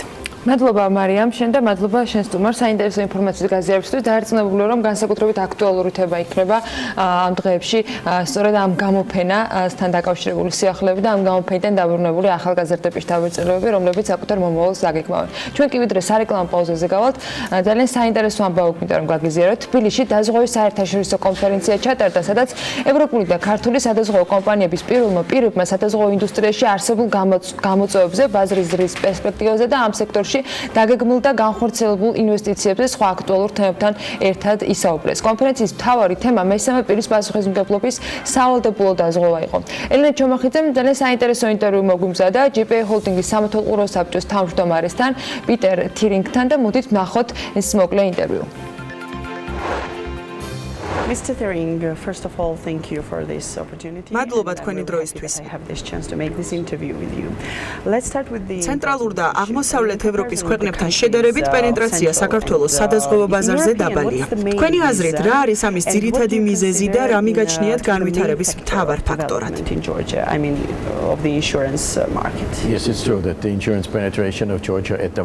გეთანხმებით, საქართველოს სადაზღვევო ბაზარზე პენეტრაცია დღეისათვის ნამდვილად ძალიან დაბალია. ამის ერთ-ერთი მიზეზი გახლავთ ის, რომ ქვეყანაში არ მოქმედებს სავალდებულო სამოქალაქო დაზღვევის მექანიზმი. ზოგადად, მესამე პირის პასუხისმგებლობის დაზღვევა ნებისმიერ ქვეყანაში სადაზღვევო ბაზრის განვითარების საწყისი პუნქტია. საქართველოს თუ მიიღებს კანონს სავალდებულო სამოქალაქო დაზღვევის შესახებ ვითარება ბაზარზე აუცილებლად შეიცვლება და 1 ივლისიდან ჩვენ სულ სხვა რეალობა გვექნება. რაც ნიშნავს იმას, რომ გაიზრდება მომხმარებელთა რიცხვი და მათ მიეცემათ საშუალება პირველად შეიძინონ დაზღვევა და ისარგებლონ მისი სიკეთეებით. რაც ჩემი ღრმა რწმენით ეს სადაზღვევო ბაზრის პენეტრაციის ამაღლებას გამოიწვევს საქართველოში. You mentioned third-party liability and of როგორ შეაფასებდით საქართველოს სადაზღვევო ბაზრის განვითარების დინამიკას და სამომავლო პერსპექტივას? კერძოდ, სავალდებულო სამოქალაქო დაზღვევის შემოტანას უახლოეს მომავალში საქართველოში. ასევე კიდევ რა რეფორმას მიიჩნევდით მნიშვნელოვნად, რომელიც ბიძგს მისცემდა სადაზღვევო ბაზარს? ვახსენე და კიდევ ერთხელ გავიმეორებ, რომ მესამე პირის პასუხისმგებლობის დაზღვევა და ამ კუთხით დაგეგმილი რეფორმები ძალიან მნიშვნელოვანია საქართველოს სადაზღვევო სექტორის განვითარებისთვის. გარდა ამისა, მე მომწონს და დადებითად ვაფასებ უკვე განხორციელებულ რეგულაციებს საქართველოს სადაზღვევო ბაზარზე. კერძოდ, თავშეყრის ადგილებში პასუხისმგებლობისა და მაღალ რისკიან ბიზნესში უბედური შემთხვევების სავალდებულო დაზღვევის შემოღებას. ეს რეგულაციები ქმედითია და დადებითი ეფექტი ექნება ქვეყნისთვის და ეს დიდწილად შეუწყობს ხალხ საზოგადოებაში ნდობის ამაღლებას სადაზღვევო სექტორის მიმართ. ნდობა ყველაზე მნიშვნელოვან როლს თამაშობს ამ ბაზრისა და მისი მოთამაშეების არსებობასა და განვითარებაში. ამასთან მოგეხსენებათ, არსებობს ევროკავშირის სტანდარტები სადაზღვევო სფეროში და ეს სტანდარტები უნდა იყოს დაცული საქართველოშიც. იქნება ეს ლიკვიდურობისა და ანგარიშვალდებულების სტანდარტები თუ სხვა რეგულაციები და დაზღვევის ზედამხედველობის როლიც ძალიან მაღალი უნდა იყოს, რომ ეს სტანდარტები დაცული იყოს სექტორში. ჩვენი ჯგუფის მასშტაბით და მათ შორის საქართველოს კომპანიებში ვრცელდება ძალიან მაღალი სტანდარტი, როგორც ფინანსური დაცულობის, ისე რისკების მენეჯმენტის კუთხით. თუმცა მე ვსაუბრობ ზოგადად ბაზრის რეგულაციაზე და სადაზღვევო სექტორის კეთილსაიმედოობაზე და ამასაც უაღრესად დიდი მნიშვნელობა აქვს სწორედ იმ ნდობის განმტკიცებაში, რაზეც ზემოთ ვისაუბრე. ამ თვალსაზრისით დადებითად შევაფასებდი რეგულატორის მოქმედებას და მიმდინარე რეფორმებს. თქვენ როგორც ვენის სადაზღვევო ჯგუფის სამეთვალყურეო საბჭოს წევრს, რა რეკომენდაციის მოცემა შეგიძლიათ საქართველოს სადაზღვევო ბაზრის განვითარების თვალსაზრისით? გაგვიზიარეთ თქვენი გამოცდილება. მნიშვნელოვანია, რომ ზედამხედველობის სამსახურმა თვალყური ადევნოს და დაინახოს თუ რაოდენობის კაპიტალი შემოდის სადაზღვევო ბაზარზე. ასევე ნახოს, რომ აღნიშნული კაპიტალი გრძელვადიანი პერიოდით იდება ქვეყანაში და მოკლევადიან პერიოდში მოგების მიღებაზე არ არის მხოლოდ ორიენტირებული. რისი მაგალითებიც ძალიან ბევრია მსოფლიოს სხვადასხვა ბაზრებზე. საქართველოს ისეთ ინვესტორებზე უნდა მოახდინოს ფოკუსირება, რომლებიც გრძელვადიანი პერსპექტივით უყურებენ ქვეყნის სადაზღვევო ბაზარზე ინვესტირებას. აქ კონკრეტულად ვგულისხმობ სავალდებულო დაზღვევის ბაზარს. ბევრი არაკეთილსინდისიერი ან ნაკლებად პროფესიონალური კომპანია შეიძლება გაჩნდეს, რომლებიც ვერ შეძლებენ ვალდებულების შესრულებას ან უბრალოდ კაპიტალს დააგროვებენ და მერე გაქრებიან. მათი ვალდებულებები კი ჩვენ ბაზრის მონაწილეებმა უნდა გავისტუმროთ და ეს დიდი პრობლემა იქნება სექტორისთვის. ჩვენ 24 ქვეყანაში გვაქვს ბიზნესი და გვაქვს ეს სამწუხარო გამოცდილება აღმოსავლეთ ევროპის რამდენიმე ქვეყანაში. და ამიტომ სიფრთხილისკენ მოვუწოდებ ზედამხედველობის სამსახურს, რომ არ დაუშვას მსგავსი მოთამაშეების გაჩენა ბაზარზე. პარტნიორობა ბანკებსა და სადაზღვევო კომპანიებს შორის. რა ვითარებაა დღეს საერთაშორისო ბაზარზე, თუნდაც GPI-ის მაგალითზე რომ ვისაუბროთ? რა ვითარებაა დღეს ბაზარზე, თუნდაც GPI-ის მაგალითზე რომ ვისაუბროთ? თქვენი რეკომენდაციები ზოგადად როგორია ამ საკითხის გაუმჯობესებასთან დაკავშირებით? ჩვენ ვენის სადაზღვევო ჯგუფს გვაქვს უაღრესად ნაყოფიერი პარტნიორული ურთიერთობა ევროპის წამყვან ბანკთან, ერსტე ბანკთან და ეს წლების განმავლობაში გრძელდება, თუმცა ესაა თანამშრომლობა და არა კაპიტალში მონაწილეობა მათი მხრიდან. იმას, რასაც ახლა ჩვენ საქართველოში ვხედავთ, შედარებით განსხვავებულია ჩვენი სიტუაციიდან, რადგან საქართველოში ხშირ შემთხვევაში კომერციული ბანკების საკუთრებაშია სადაზღვევო კომპანიები და შესაბამისად სადაზღვევო რისკებსაც აღნიშნული ბანკები იღებენ თავის თავზე. საქართველოსთვის ასეთი პრაქტიკა უჩვეულო არ არის, ხოლო თუ გადავხედავთ დასავლეთ ევროპის ქვეყნებს, იქ სიტუაცია აბსოლუტურად განსხვავებულია და უმეტეს ქვეყნებში კომერციული ბანკების მიერ სადაზღვევო კომპანიების ფლობა აკრძალულიც კი არის. მე არ ვარ დარწმუნებული იმაში, თუ რამდენად უზრუნველყოფს არსებული სიტუაცია ბანკებთან მიმართებაში სადაზღვევო სექტორის მდგრად განვითარებას საქართველოში. ზოგადად კომერციული ბანკები ერიდებიან სადაზღვევო რისკების სრულად საკუთარ თავზე აღებას, რადგან ეს ეწინააღმდეგება მათ რისკების მართვის სტრატეგიას. მათი რისკების მართვის მოდელი სრულიად სხვა არის. ბანკი ხომ აბსოლუტურად სხვა ტიპის ბიზნესია. ნახოთ, დავაკვირდეთ, რამდენად მდგრადი იქნება ასეთი მიდგომაც საქართველოში. ვენის სადაზღვევო ჯგუფი მოწინავე პოზიციას იკავებს მოქმედ კომპანიებს შორის. რა არის თქვენი მთავარი мотиваცია, რომ გაიზარდოთ და გაფართოვდეთ საქართველოში? ვფიქრობ, мотиваცია ნათელია. ჩვენ ანუ ვენის სადაზღვევო ჯგუფმა განსაზღვრეთ 25 ქვეყანა, სადაც ვართ წარმოდგენილი და მათი უმეტესობა ცენტრალურ და აღმოსავლეთ ევროპას განეკუთვნება. რაც შეეხება საქართველოს, ის ჩვენი ჯგუფისთვის ძირითადი ქვეყანაა და მას არ მოვიაზრებთ ქვეყნად, რომელშიც მხოლოდ ინვესტიციას განვახორციელებთ. და ამ ინვესტიციიდან მოგებას ვნახავთ. ჯგუფს გამიზნული აქვს საქართველოს ბაზარზე პოზიციების გამყარება და დიდი ხნით დარჩენა ქვეყანაში. And my last question will be and I think და ჩემი ბოლო შეკითხვა იქნება იმ გამოწვევების შესახებ, რის წინაშეც დღესდღეობით საქართველოს სადაზღვევო ბაზარი დგას. When we talk about the insurance market in Georgia.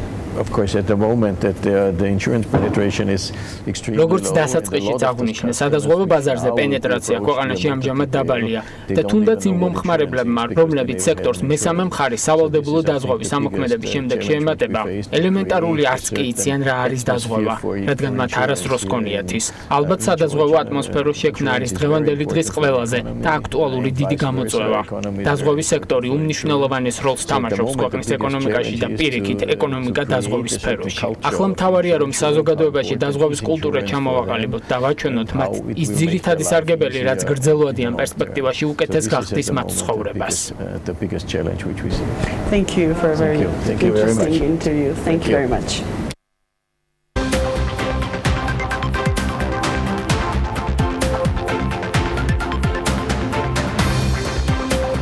საქმიანი დაუბრუნდით ბექაბაციკაძესთან ერთად პირდაპირ ეთერში საქართველოში კი სულ მალე დაინტერესებული ბიზნესებისათვის თუ კერძო პირებისათვის უძრავი ქონების ახალი ონლაინ პლატფორმა ARIAG შეიქმნება. უბრალოდ ის უკვე გამოჩნდა, თუმცა ჯერ მხოლოდ სატესტო რეჟიმში, რომელიც უძრავი ქონების ძებნის გაყიდვის და გაქირავების პროცესს მნიშვნელოვნად გაამარტივებს და საძიებო სისტემის განვითარებას ხელსაც შეუწყობს. ინფორმაციის სიზუსტეს ონლაინ პლატფორმაზე ხელოვნური ინტელექტი უზრუნველყოფს და შემდეგი განცხადებების პროაქტიული მოდერაციით მიიღწევა ეს ყველაფერი. პროექტი საქართველოს ბანკის ფინანსური მხარდაჭერით კეთდება და პლატფორმის მიზანია მომხმარებელს მიაწოდოს სრულყოფილი და მუდმივად განახლებადი ინფორმაცია საქართველოს ბაზარზე არსებული ყველა გასაყიდი თუ გასაქირავებელი უძრავი ქონების შესახებ. უფრო კონკრეტულად ვისთვის არის და ვისია გაფრთხილი ARIAG სტუმრებთან ერთად გავარკვევით საკითხში. კეთი ჭიტანავა, რედიქსი გაყიდვების და მარკეტინგის დეპარტამენტის უფროსი და სალომე ტყეშელაშვილი ARIAG-ის საოპერაციო დირექტორი არიან საქმიანი დილაში. დილომშვიდობის მადლობა გადაცემაში მომბრძანებისთვის.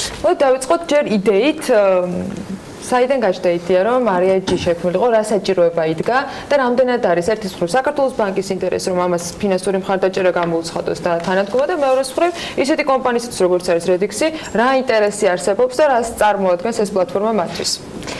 დიდი მადლობა. მოგეხსენებათ, მრავალი წელია საქართველოს ბანკი ჩართული არის დიჯიტალ პროდუქტების განვითარებაში, ასე ვთქვა და რეალურად იქიდან გამომდინარე, რომ ამ მიმართულებით, ანუ უძრავი ქონების პლატფორმების ბაზარზე, ასე ვთქვა, იყო ძალიან ბევრი ჩავარდნა დღესდღეობით და ჩვენ თავიდან, როდესაც ანუ იდეა გაჩნდა, ჩავატარეთ არაერთი კვლევა, რომ გამოგვეკვლიე, ასე ვთქვა, რომელი მიმართულებით იქნებოდა ყველაზე საინტერესო რომ ჩვენი პლატფორმა გაგვევითარებინა შემდგომში და გამოიკვეთა ცალსახა ჩავარდნები, როგორც მაგალითად არის უხარისხო განცხადებები, მათი ვიზუალური მხარდაჭერის ფაქტურად არ ქონა, იმიტომ რომ ძალიან ბევრჯერ ხდებოდა, რომ განცხადებები მომხმარებელს ხვდებოდა მრავალჯერ და ფოტოების გარეშე, ასე ვთქვათ. ან ისეთი ფოტოებით, რომელიც არ შეესაბამება და ხშირ შემთხვევაში უბრალოდ Google-დან აღებული ფოტოებით ხდება მხარდაჭერა ასეთი განცხადებები. და უშუალოდ ჩვენი კვლევის შედეგების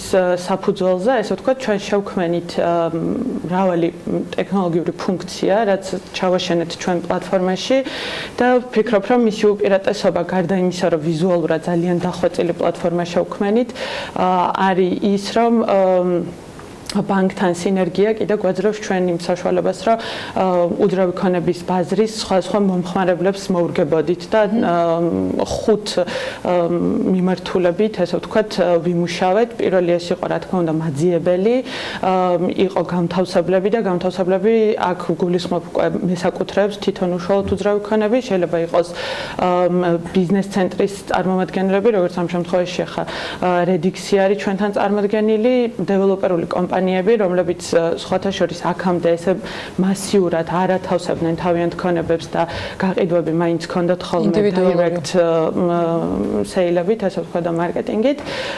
თუმცა ყველა ჩვენი მოლაპარაკება, რომელსაც უკვე ვაწარმოებთ, რაც სატესტო რეჟიმში გავეშვით იანვრიდან, ასე ვთქვა, ძალიან დიდი გამოხმაურება მოყვა, ფაქტიურად დაუთანხმებელი მომხმარებელი არ გვყავს, ასე ვთქვა და პროცესი გაიყო ესე ვთქვათ ორ ნაწილად. რა პირველი ის რომ მაძიებლისთვის შეგვექმნა ისეთი გარემო, სადაც ისინი შევიდოდნენ ჩემი სივრცე დავარქვით, ამას ჩემი არეა, შევიდოდნენ ამ პლატფორმაზე და მათ დახვდებოდათ მაქსიმალურად დიდი ინფორმაცია, ესე ვთქვათ, ანუ განცხადებების კუთხით და ექნებოდათ საშუალება, რომ თავიანთ მოთხოვნებზე მორგებული უძრავი ქონებები ენახათ. ეს არ იყოს რაღაცა ზედმეტად თავზე მოხვეული განცხადებები, არამედ უშუალოდ იმ ფილტრების და იმ თავიანთი მოთხოვნების მიხედვით შერჩეული უძრავი ქონებები. ხელოვნური ინტელექტი უზრუნველყოფს იმას, რომ როცა შევდივართ ჩვენთვის საინტერესო ინფორმაციას გვთავაზობ შემდეგ. კი, ცალსახად, ანუ ეს მიიღწევა როგორც ესე ვთქვათ saved search-ის საშუალებით, ანუ როდესაც მომხმარებელი შედის ჩვენს პლატფორმაზე და თუნდაც ერთხელ მაინც რაღაცა მოფილტრა, ესე ვთქვათ, ჩვენ ამ ინფორმაციას ვინახავთ და შემდგომ პლატფორმაზე ახალი თუ რამე ჩნდება ამ ფილტრების მიხედვით, აუცილებლად ვატყობინებთ მომხმარებელს და ასევე ხელოვნური ინტელექტი ვახსენეთ და ძალიან მნიშვნელოვანია თქვა ის ნაწილი, რომ ჩვენს პლატფორმაზე ძალიან დიდი ყურადღება ექცევა უშუალოდ კონტენტს და ამაში ვგულისხმობ ახლა დუბლირებულ განცხადებებს, რაც ასევე გარდა იმისა, რომ შეიძლება და მომხმარებელს აქამდე შეხვედრა და ანუ ფოტოების გარეშე და უხარისხო ფოტოებით განცხადებები ძალიან ხშირი იყო დუბლირებული განცხადებები, დაახლოებით სიტყვაზე თუ ფილტრი იყო 50 შედეგით, აქედან შეიძლება ნახევარი ყოფილიყო ერთმანეთის დუბლირება. ჩვენ ეს აღმოვხარით ჩვენს პლატფორმაზე და შედეგად მივიღეთ დაჯგუფებული განცხადებები, მაგალითად შეიძლება ერთი უძრავი ქონება იყოს განთავსებული როგორც მისი მესაკუთრის მიერ, ასევე სხვა აგენტის მიერ, ან უშუალოდ სააგენტოს მიერ. შესაბამისად, არ ვკარგავთ ჩვენ ასეთ განცხადებებს, ვაძლევთ საშუალებას ნებისმიერ განთავსებელს ის განათავსოს და უშუალოდ მაძიებელი, ვინც იქნება, ის მას ნახავს როგორც დაჯგუფებულ განცხადებას და ეს უკვე საინტერესო, ანუ კონკრეტული მიმართულებით აუცილებლად ამ ხელოვნური ინტელექტის და მუდმივად განახლებადი ინფორმაციების ნაწილს დავუბრუნდებით, თუმცა სლავმე შენგან მაინტერესებს, რატომ არის საინტერესო რედიქსისათვის მსგავსი პლატფორმა? რეალურად დაარწმუნებულო რომ ინდივიდუალურადაც არ იყო პრობლემა თქვა თქვენი მომართვის, როდესაც დაინტერესებული მხარე წარმოადგენს და მეორეს მხრივ ასეთი ფორმით, ანუ ერთის მხრივ მომხმარებელთვის კარგია გაფილტრული განცხადებები, მაგრამ მეორეს მხრივ, როდესაც განსაკუთრებით აგენტები არიან ხოლმე ჩართულები, მათთვის საინტერესოა, რომ შესაძლოა მომხმარებელს სულ არ კონდეს გათვლა იმ კონკრეტული ფილტრის მიღმა რაიმე განცხადების განხილვის, მაგრამ თვალში მოხვედრის შემთხვევაში დაფიქრდეს ცოტა განსხვავებულ წინადებაზე. თქვენთვის რატომ არის ერთის მხრივ მოწესრიგებული, მეორეს მხრივ უკვე კონკრეტულ ჩარჩოში მოქცეული, თქვათ, არიას დახმარებით აუდიტორიისათვის შეთავაზებების გაგზავნა. მოგესალმებით. ვინაიდან რედიქსი ფლობს უძრავ ქონებას და ძირითადად ინვესტიციების მართვით ვართ დაკავებული, ჩვენ ჯგუფში შემოდის უძრავ ქონებაში, ანუ ბევრი მიმართულება, მათ შორის წამყვანი არის მაგალითად ბიზნეს ცენტრები საქართველოს მასშტაბით. ამ ეტაპზე ვფლობთ რამდენიმე ბიზნეს ცენტრს, მათ შორის მინდა აღნიშნო, რომ საქართველოს სულ არის 4 A-კლასის ბიზნეს ცენტრი და 2 არის ჩვენს საკუთრებაში და მართვაში. შესაბამისად, ნებისმიერი ახალი გადაწყვეტა, რაც გვიმარტივებს კომუნიკაციას მომხმარებელთან, ჩვენთვის არის აბსოლუტურად მისაღები და საინტერესო. ამიტომ ერთ-ერთი პირველი ვიყავით, ვინც შავერთეთ ამ ინიციატივაში. სიამოვნებით გავაზიარეთ ჩვენ ხელთ არსებული ინფორმაცია არიაჯის. აქვე მინდა აღნიშნო, რომ ძალიან კომფორტულად მიდის ეს სამუშაო პროცესი და ჩვენ თქვათ ხშირად სრულიად აზრებს და ვინაიდან ეს ახალი პლატფორმა არის, იქით საინტერესოა თქვათ როგორ შეიძლება კარგი პროდუქტი დაიდოს ბაზარზე. რას თქვენ აღნიშნეთ, ჩვენთვის ანუ ნებისმიერი გამჭვირვალე კომუნიკაცია, მით უმეტეს თუ ეს დიჯიტალ სივრცეში ხდება, აბსოლუტურად მისაღებია. ჩვენ თანაშმოვლთ რა თქმა უნდა სააგენტოებთან, ბროკერებთან, ასევე ჩვენ თვითონ პირდაპირ დირექტ კომუნიკაცია გვაქვს ჩვენს პოტენციურ კლიენტებთან, თუმცა გვჯერა იმის, რომ დიჯიტალი ეს არის დღევანდელი და ხვალინდელი დღე და ამიტომ აქაც ჩავდებთ რესურსებს. ეს სივრცე ბიზნეს განვითარებისთვის ამდენად მნიშვნელოვანია, ვთქვათ, რაც აქამდე არ იყო ბაზარზე, ნუ კვლევების შედეგად რაც გამოიკვეთა, ანუ რა ახალი სივრცე შეიქმნა და განვითარებისთვის ამდენად მნიშვნელოვანია დეველოპერული ბიზნესისთვის, გარდა იმისა, რომ ვთქვათ, მაძიებლები და სხვა დაინტერესებული პირები კომფორტულად მოძებნიან. კი ბატონო, ასეთ შემთხვევაში შეგვიძლია ვთქვათ, რომ იგივე B2B გაყიდვები, რაც აქამდე ვთქვათ, შეიძლება უფრო მეტად მიდიოდა დაირექტ კომუნიკაციით, დღესდღეობით იგივე ბიზნეს კლიენტ კლიენტები აქტიურად ეძებენ თავისთვის საჭირო ინფორმაციას დიჯიტალ სივრცეში. შესაბამისად, ჩვენ შეგვიძლია ვთქვათ, რომ რაღაცა გარკვეულწილად ახალი სივრცე შეიქმნა, რომელშიც ჩვენ შევხვდებით ჩვენს ბიზნეს კლიენტებს. შესაბამისად, იგივე ნებისმიერი ტრენდი, რომელიც არა მარტო საქართველოში არის, აჩვენებს, რომ დიჯიტალი ეს არის ის არხი, რომელიც ხვალ კიდევ უფრო აქტიური იქნება. შესაბამისად, ეჭვიც არ მეპარება, რომ ძალიან მნიშვნელოვანი არის ჩვენი და არიეჯის პარტნიორობა. ხო, ბევრ სფეროში კონკურენცია თქვათ ამ B2B-დან დიჯიტალში გადავიდა და ალბათ მე მგონი უფრო უკეთესი ანალიტიკისთვისაც მათ შორის კომპანიების განვითარებისთვისაც სამომავლო გამოწვევების წინასწარ შეხვედრისთვის და ასე შემდეგ. ჩვენ კეთი ბევრი ვისაუბრეთ მომხმარებლის კომფორტზე. თავისთავად ცხადია, რომ ეს კომფორტული არის დეველოპერული სექტორისთვისაც და ვახსენეთ ხელოვნური ინტელექტი, რომელიც ერთგვარად იმახსოვრებს ალგორითმს, რომელთაც ჩვენ რაღაცა შერჩევას ვაკეთებთ. მუდმივი განახლება ახსენე ინფორმაციების.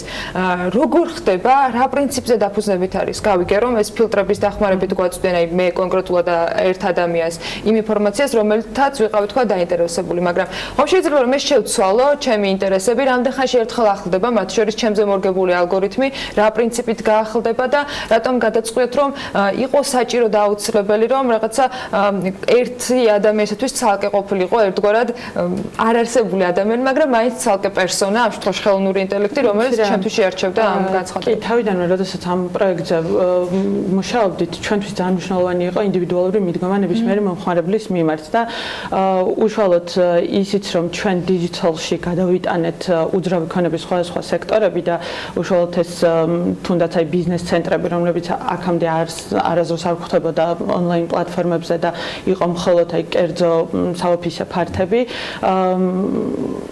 იგივე პრინციპით ჩვენ რეალურად მოვერგეთ მომხმარებლის მოთხოვნებს, რომ ნებისმიერი უძრავი ქონების ტიპი, რაც მათ აინტერესებთ, ესე ვთქვათ, რომ იყიდონ ან იქირავონ, შეძლონ ერთ სივრცეში, რომ ეს მოიდიონ.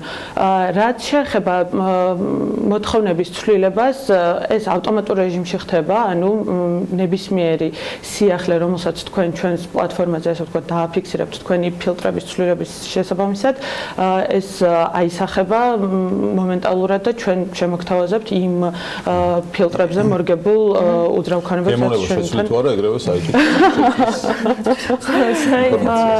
ასევე ხელოვნური ინტელექტის მიმართულებით ჩვენს პლატფორმაზე ძალიან საინტერესო არის, ვფიქრობ, შეფასების ფუნქცია, რომელიც ჩავაშენეთ და ეს არის ძალიან ზუსტი, ესე ვთქვათ, ალგორითმი და ხდება შეფასება იმ უძრავი ქონებების, რომელიც არა მარტო ჩვენ პლატფორმაზე არის განთავსებული, არამედ ზოგადად საქართველოს ბაზარზე არსებობს და ეს თქვათ მომხმარებლებს ვაძლევთ მინიშნებას, როდესაც ისინი ან მაძიებელი აფასებს თუ უკვე შეფასებული. როდესაც მომხმარებელი ანთავსებს თავის განცხადებას პლატფორმაზე, ჩვენ მას ვაძლევთ მინიშნებას, რომ მსგავსი ტიპის უძრავი ქონება რა ღირებულების არის საშუალოდ ბაზარზე. რა თქმა უნდა, მას შეუძლია მეტი თანხაც მიუთითოს ან ნაკლები, ეს მისი სურვილი არის, თუმცა ვფიქრობ, რომ ამითი რაღაც ნაწილ საბაზრო ფასებით შეიძლება რომ დარეგულირდეს სამომავლოდ და ეს ძალიან საინტერესო იქნება. კეთი, შენ ახსენე, რომ ერთგვარად, ანუ ფოტოების ნაკლებობა იყო, არასწორი ინფორმაციის დაჯგუფება ხდებოდა და ასე შემდეგ. იმისათვის, რომ სურველმა, არა კომპანია, მაგრამ ინდივიდუალმა მე რომ მომინდეს, თქვათ, ჩემი ბინის არეაჯიზე განთავსება და შესაბამისად ამით დაინტერესებული ადამიანის და კლიენტის შოვნა, რა ძირითადი მოთხოვნები უნდა დააკმაყოფილოს. და მჭირდება თუ არა, თქვათ, შემფასებელი სახლის, რომელიც ანუ იგივე ფართს, შესაბამისად მდგომარეობას და ასე შემდეგ, რაიმე ფორმით ან არეაჯის წარმომადგენელი იქნება თუ არა, სრული შემთხვევაში დამხმარე ან საჭიროა თუ არა გარდაულად, რომ შეაფასოს ამის მიხედვით შევავსო მონაცემები და ასე შემდეგ. ფოტოების თქვათ მოთხოვნა, რომ თუ ფოტოები არ აიტვირთა, ეს უბრალოდ არ განთავსდება, შესაძლოა მარტივი იყოს, მაგრამ ამის იქით რა ხდება? ამის იქით ზუსტად ხდება ის დახვეწილი პრემიუმ სერვისების შემუშავება, რომელიც ჩვენმა საოპერაციო გუნდმა შეიმუშავა და პირველი არის სიტყვაზე ჩვენივე პლატფორმაზე არსებული განცხადებების გარეკლამება, ესე ვთქვათ, ანუ შეთავაზებათ, რომ აქციოს მომხმარებელმა და ეს რაღაც მოწინავე ადგილებზე გამოჩნდეს მსგავსი განცხადება და უშუალოდ რაც შენ ახსენე, ანუ ფოტოგრაფის შემთხვევაში ჩვენ მომხმარებლებს ვთავაზობთ პროფესიონალი ფოტოგრაფის მომსახურებას, რომელიც ასევე ონლაინ ჩვენს პლატფორმაზე შეუძლიათ ჩემი არია სივრციდან მომხმარებელს შეიძინოს და ეს პროცესიც ვფიქრობ, რომ ძალიან გავამარტივეთ და მომსახურება დაახლოებით 3 დღეში ხდება მოთხოვნის მიღებიდან. ასევე ვიფიქრეთ, რომ ფაქტობრივად პერსონალურ აგენტს პოულობ ამ შემთხვევაში. იცი რა, როგორც ახლა აღნიშნეთ, ჩვენ ვიფიქრეთ იმაზე, რომ რითი შეიძლება და მომხმარებლისთვის გაგვემარტივებინა როგორც განთავსების პროცესი, ასევე ძიების პროცესი და ფაქტურად ეს ერთმანეთზე მიჯაჭვული არის, თუ მომხმარებელი არ განათავსებს მაქსიმალურად სრულყოფილ განცხადებას თავისი შინაარსით, კი, უძრავი ქონების შესახებ, შესაბამისად, აქეთ ამ მხარე, ანუ ვინც არის მაძიებელი, ვერ მიიღებს იმ თავის მოთხოვნებზე ინტერესი თქვა განთავსებლის ის უნდა იყოს, რომ მაქსიმალურად სავსე იყოს და შესაძლებელი ინფორმაცია. ჩვენ ამაში ძალიან დიდ მხარდაჭერას ვუცხადებთ. ბეტა ვერსია გაშვებულია, ხო, როგორც ანამარიშნა, ანუ რა შეუძლია ახლა ნახოს მომხმარებელმა. ფაქტიურად ყველა ჩვენი ფუნქციონალი, რაც პირველი ფაზისთვის ჩვენ გვინდოდა ეს უკვე მზად არის ბეტა ვერსიაზე. ნებისმიერ მომხმარებელს შეუძლია დარეგისტრირდეს ჩვენს პლატფორმაზე, რომ შეხვიდეთ ნახავთ უკვე დეველოპერული კომპანიები, სააგენტოები ძალიან ბევრი ჩაერთო, ესე ვთქვათ, უკვე ამ გამოწვევაში. ინდივიდუალური მომხმარებლებიც უკვე თვითონაც რეგისტრირდებიან, ეს სტატისტიკაც უკვე დავაფიქსირეთ და აბსოლუტურად ყველა ის ფუნქციონალი, როგორც თქვი, მაქსიმალურად ვცდილობთ, რომ გავმართოთ უკვე ჩვენი კომერციული გაშვებისთვის, რომელიც 25 მარტს იგეგმება და ყველაზე საინტერესო კიდე რაც არის აქ, საქართველოს ბანკის მომხმარებელს არ მინდა რომ გამომრჩეს ეს ჩვენი ესე ვთქვათ ძირითადი სიახლე, რაც ბაზარზე კონკურენტებს არ აქვთ, ესე ვთქვათ, არის ის, რომ საქართველოს ბანკის მომხმარებელს შეუძლია ჩვენს პლატფორმაზე დარეგისტრირდეს თავისი პირადი მონაცემებით, იქნება ეს პირადი ნომერი თუ აი ბანკის მონაცემები და ამ შემთხვევაში ესეთი მომხმარებელი იღებს იმ ინფორმაციას, რაც იპოთეკური შესხისთვის მას სჭირდება, ანუ მისთვის დამტკიცებული წინასწარი ლიმიტი, ან ის გამოიყენოს ის დაზუსტებული შესხის კალკულატორი, რომელიც ასევე ჩაშენებული არის ჩვენს პლატფორმაზე და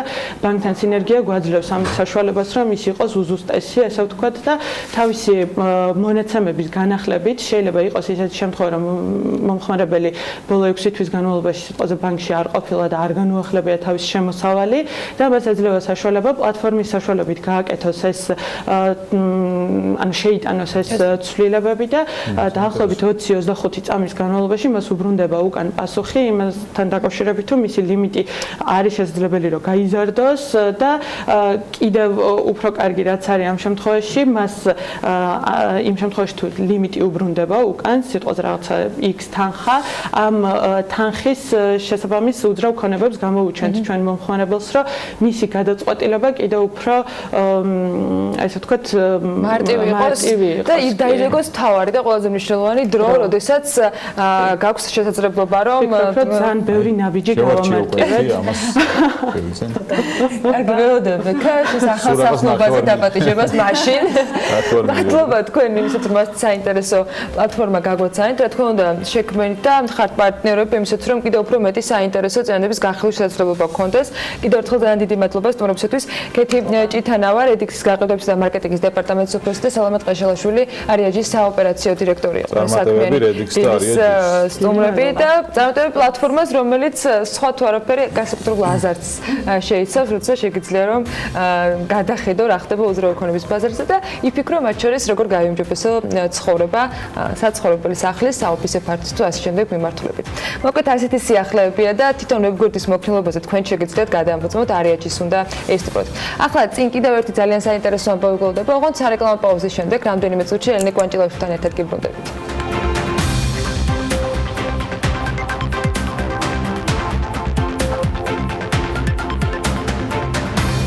გასულ პარასკევს შეატონ მეტეხი პალაში ჩაწერილმა ლანჩმა, რომლის სტუმრები ზაგაკი ზოიძე, დავით გზირიშვილი და გიორგი გოცაძე იყვნენ, მასპინძლობა კი ელენე კვანჭილაშვილმა და გიორგი ისაკაძემ გასწიეს. ძალიან დიდი და საინტერესო გამოხმაურება ჰპოვა. საქმიანი დილის მაყურებელს დაუპირდით კიდეც, რომ ამ შეხვედრის დანარჩენ ნაწილსაც აუცილებლად გაუზიარებდით.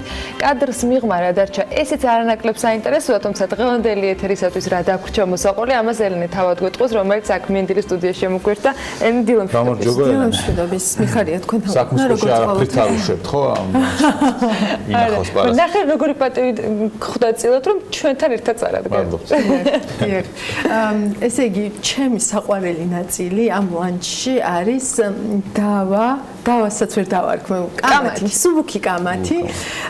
იმასთან დაკავშირებით ჩამოყალიბდით თუ არა ჩვენ როგორც გადასახადის გადამხდელი საზოგადოება და გადასახადის გადახდა უნდა განვიხილოთ თუ არა ამ საზოგადოებაში როგორც ღირებულება. ძირითადი კამათის მხარეებს ნახავთ ცოტა ხანში. მაგრამ თავად ის ფაქტი რომ განვითარების შემაფერხებელ ნაწილად ესეც სახელდება მე მგონი არის ძალიან საინტერესო და ძალიან მნიშვნელოვანი. ინახოს მაყურებელი, მაგრამ მე მოხდა ამის შეთანხმება თუ ყველა თავის აზრზე ჩამოყალიბდა. ძალიან საინტერესო იცი რა მე მგონი საბოლოო ჯამში ისე გამოვიდა რომ საკამათოც არაფერი იყო, მაგრამ ნახავთ აი ძალიან საინტერესო ესე ვთქვათ სიტყვა პასუხს აი ამ გადასახადის გადამხდელად ჩამოყალიბებასთან დაკავშირებით და ასევე ძალიან ბევრ მაგალითების საფუძველზე ხსნიან ესე ვთქვათ ჩვენი რესპონდენტები თუ ლანჩის მონაწილეები რა შეიძლება იყოს ის გეზი რომელიც რეალურად შეიძლება ავიღოთ ვიღაც შეიძლება ამას დაეთანხმოს არ დაეთანხმოს მაგრამ ჩვენი ლანჩებიც ზუსტად ამისთვის არის კადრს მიღმა რა დარჩაო რომ ეკითხები ესე ვთქვათ გიორგი ისაკაძემ ბოლოში დასვა კითხვა რომ აი როგორ ფიქრობ რა შეიძლება დარჩეს მაყურებელს მას შემდეგ რაც ამ ლანჩს უყურებს და მე ესე ვთქვათ ნუ აღფრთოვანებული ჩვენი რესპონდენტები სხვადასხვა მიმართულებით გამოცდილების საფუძველზე მივხვდი რომ ძალიან ბევრი რამე არის რაშიც მათ მაინც არ ვეთანხმები და ეს არის ოღონდ არ ვეთანხმები იმდენად რომ დაფიქრებაც გიწევს იფიქრო იმაზე აი რა თქვენს ახლა განსხვავებული ან შენგან განსხვავებული შენ რატო ფიქრობ ასე და ისინი რატო ფიქრობენ ასე და რატო უყურებენ რაღაც გარკვეულ მოვლენებს განსხვავებულად და პირველი ლანჩიც ანუ გამოცდილების ნაწილი როცა გაჩვენეთ ჩვენ და მოგიყევით იმ მაგალითებზე რაც მათ გამოუვლიათ 90-იანი წლებიდან მოყოლებული ცხადი არის ალბათ ეს გამოცდილებაც არის ერთ-ერთი საფუძველი რაც ამ განსხვავებებს იდოს თუმცა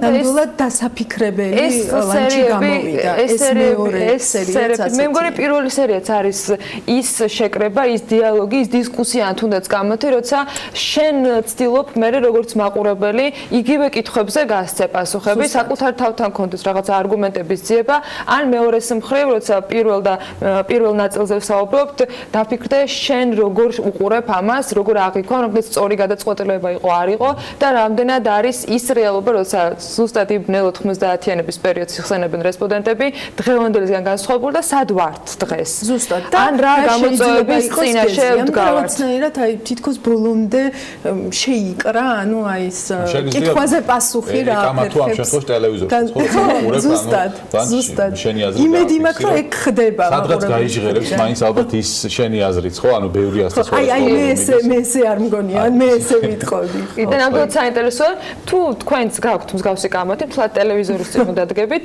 Facebook-ზე შეგიძლიათ გამოხმაურებების სახით დააფიქსიროთ თქვენი პოზიცია და ნებისმიერ შემთხვევაში ძალიან საინტერესოა ყოველთვის ჩვენი მაყურებლების საქმიანი ინტერესის მაყურებლების BMG-ის ყველა პროდუქტების მაყურებლის შეფასება, კრიტიკა, შენიშვნა, მოსაზრება, რეკომენდაცია და ასე შემდეგ, იმიტომ რომ ჩვენთვის განსაკუთრებით საინტერესოა ის, რას ფიქრობთ თქვენ, როგორ აღიქვამთ, როგორ გესმით, ან რა კითხვა გიჩნდებათ. ასეთი შეხვედრებით საინტერესოა მათ შორის რესპონდენტების მხრიდან შეფასებებით და ასე შემდეგ. მოკლედ, აუცილებლად უნდა უყუროთ ახლა მომდენო რამდენიმე წუთის განმავლობაში შეატონ მეტეხი პალასში გამართულ იმ შეხვედრას, რომელსაც მასპინძლობა როგორც უკვე გითხარით, ელენესთან ერთად გიორგიმ გაუწია და ძალიან საინტერესო რესპონდენტებით იყვნენ ისინი გარშემორტყმულებით და რა თქმა უნდა გიტოვებთ ამბავს, რომ ელენეს ანალიტიკის ეთერებს უნდა უყუროთ დღეს პირველის ეთერში. მე ორ შაბათამდე გემშვიდობებით, ბედნიერ დღეს გისურვებთ. შენს ბედნიერ შაბათ-კვირას გისურვებთ და რა თქმა უნდა არ უნდა გამოგრჩეთ Forbes-ის ანალიტიკა კვირას. ბედნიერი უქმეები. ნახვამდის. რა აფერხებს განვითარებას? განათლების სისტემის რეფორმაზე ვერ შევთანხმდით, ხო? ფინეთი შეთანხმდა და 40 წელიწადი იმას ნაბეჭდა. რამდენი პრეზენტაცია გვაქვს ამაგიეროთ? რაზე? განათლების რეფორმაზე. ხო, ვერ შევთანხმდით, ვითომ ღირებული ნაწილი არის, ხო? ვითომ ღირებული აბსოლუტურად ვეთანხმები იმაში, რომ აი მე რომ მკითხო, ეხლა საერთოდ ორი რამეა, ერთი არის განათლება, რომელზეც ჩვენ განათლებაზე თითი არ გამოიწევია. როგორც შემოფერხებელი და აბსოლუტურად, ანუ განმარტებლობა შემოფერხებელი და ეს უკვე განათლება, რომელიც არის განვითარება ადამიანების ბავშვის მისი აზროვნების და უნარჩვევების განვითარება და მათ შორის მოქალაქე ჩამოყალიბება და არა მობინადრი ჩამოყალიბება და მე უკვე პროფესიული მიზდა თითი არ დაგვიდია რა არაფერზე და ჩვენ ვართ აბსოლუტურად ზედაპირულები და უმრავლესობა რაც ხდება და რატომაც შეიძლება ესეთი არავის არ აწუხებს ზედაპირული მსჯელობა, იმიტომ რომ გაუნათლებელია და ვერ ხვდება რომ ზედაპირზე ფხაჭნიან რაღაცებს და კაწრავენ და რაც სიღრმეში მეორე არის დღიდან 91 წლიდან ჩვენ თითი დაგვინძრევია რომ გადასახადის გადამხდელი საზოგადოება ჩამოყალიბებული იყო. საიდანაც იწყება განაზრება პასუხისმგებლობების. ამიტომ ყველა პასუხისმგებლობა ქვეყანაში, იმიტომ რომ არავის წინაშე პასუხისმგებლობა არ არის. იმიტომ რომ ფასეულობები არა დაიწყეს გადასახადის გადასახადის გადამხდელი კაცი. დათო ღირებულება თუ შეტახთ, ეგეც უნდა იყოს. გადასახადის გადამხდელი უნდა იყოს ღირებულება, რომ შენ რო გადასახადს იხდი, ეს არის ძალიან მნიშვნელოვანი თემა. ამაზე არა ვარ შეტახმებული. არა ჩემო მე გიყურებ ესე რომ მე შენ ბოდიში დათო მე როგორც ერთი რიგითი მოქვა გიყურებ შენ როგორც დიდ ადამიანს რომელიც გადასახადს იხდის რომ შენ ახია შენზე უფრო მეც უნდა იხდი შენ ხარ ვალი საზოგადოების იმიტომ რომ ხარ ლუპენური სოციალისტური დამოკიდებულება ბოდიში მაგრამ ღირებულება აქაც ღირებულების ნაწილია სიმდიდრე და წარმატება არ არის სინონიმი იმისა შენ თუ ხარ წარუმატებელი მაშინ არ შეიძლება მარტო სოლიდარობა თუნდაც სამღირებულებაზე რომ შეთანხმდეთ თანმიმდევრულად გაატარო ის ყველა მიმართულება განათლების რეფორმაში უკვე ნიშნული ხარ იმიტომ რომ განათლებაში ჯანდაცვაშიც ეკონომიკაშიც ეს იქნება შეიძლება არასწორი შეიძლება ეს ღირებულებები იყოს განსხვავებული სხვებისგან შეიძლება ეს არ იყოს კლასიკური ტექსტ ანუ სახელმძღვანელოებში აღწერილი თემა მაგრამ შენ თანხმდები ღირებულებაზე აი მაგალითად თურქმენეთში არის შეთანხმებული ღირებულებაზე და ატარებენ თავიანთ პოლიტიკას ხო ჩვენ რა თქმა უნდა ვაკრიტიკეთ ვამბობთ ეს არის მიუღებელი აბსოლუტურად დიქტატურა უბედურება მე ვერ გავიკე აღირებულებები გასწორე მე ვარ მომწონს ღირებულებები წავიდო აქედან რა იმიტომ ვიტყოდი მე არ მინდა ღირებულების საზოგადოებაში ცხოვრება აქ ყველაფერი მომწონს ჯერ იმედია რომ ჭრელი იმდენად ეკლექტურია იმდენად მუდვითია ანუ იმედია ჯერ კიდე იმედი წინაა რომ შეიძლება ჩამოყალიბდეს აქ ვიზახებ აი სანამ გაერკვევენ მამდე ვიქნები რა ხო იმიტომ რომ მე შეიძლება კეიდიას ზელანდიას ხო იმაში რა ქვია ორი კვირის წინ ეკონომის საძღვე და ინტერვიუ ზელანდიის პრემიერ-მინისტრი რომელიც არის 36 წლის ქალბატონი რომელმაც პრემიერ-მინისტრობაში გააჩინა შვილი კი ბატონო ეს უკვე თემაა რომელსაც უთხრეს რომ როგორ პრემიერ-მინისტრიო დეკრეტში როგორ უნდა გახვიდე და გააკეთა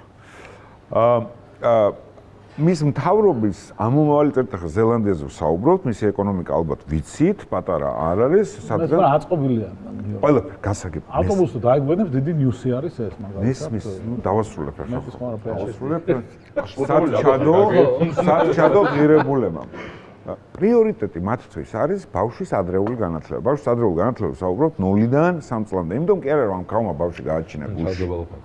კი გააჩინა, იმიტომ რომ დღეს მეცნიერება იმდენად განვითარდა რომ მივხვდით რომ შენ თუ 0-დან ანუ მუცლადყოფნიდან დაბადების 3 წლამდე ბავშვს თუ არ მიხედე თუ არ მიეცინე და მის ნორმალური კვება ამ ბავშვს ნორმალურად თუ არ გაზრდი ამ ბავშვს თუ არ გაამზადებ მისი განათლებაშიც ჩამორჩება მერე სკოლაში რომ მოხდება უნივერსიტეტშიც არ მოხდება და არ მოხდება და მისი საშუალო შემოსავალი იქნება მთელი ცხოვრების განმავლობაში 25-30% ნაკლები ვიდრე განათლებული ადამიანის რომელიც განვითარებული ბავშვის.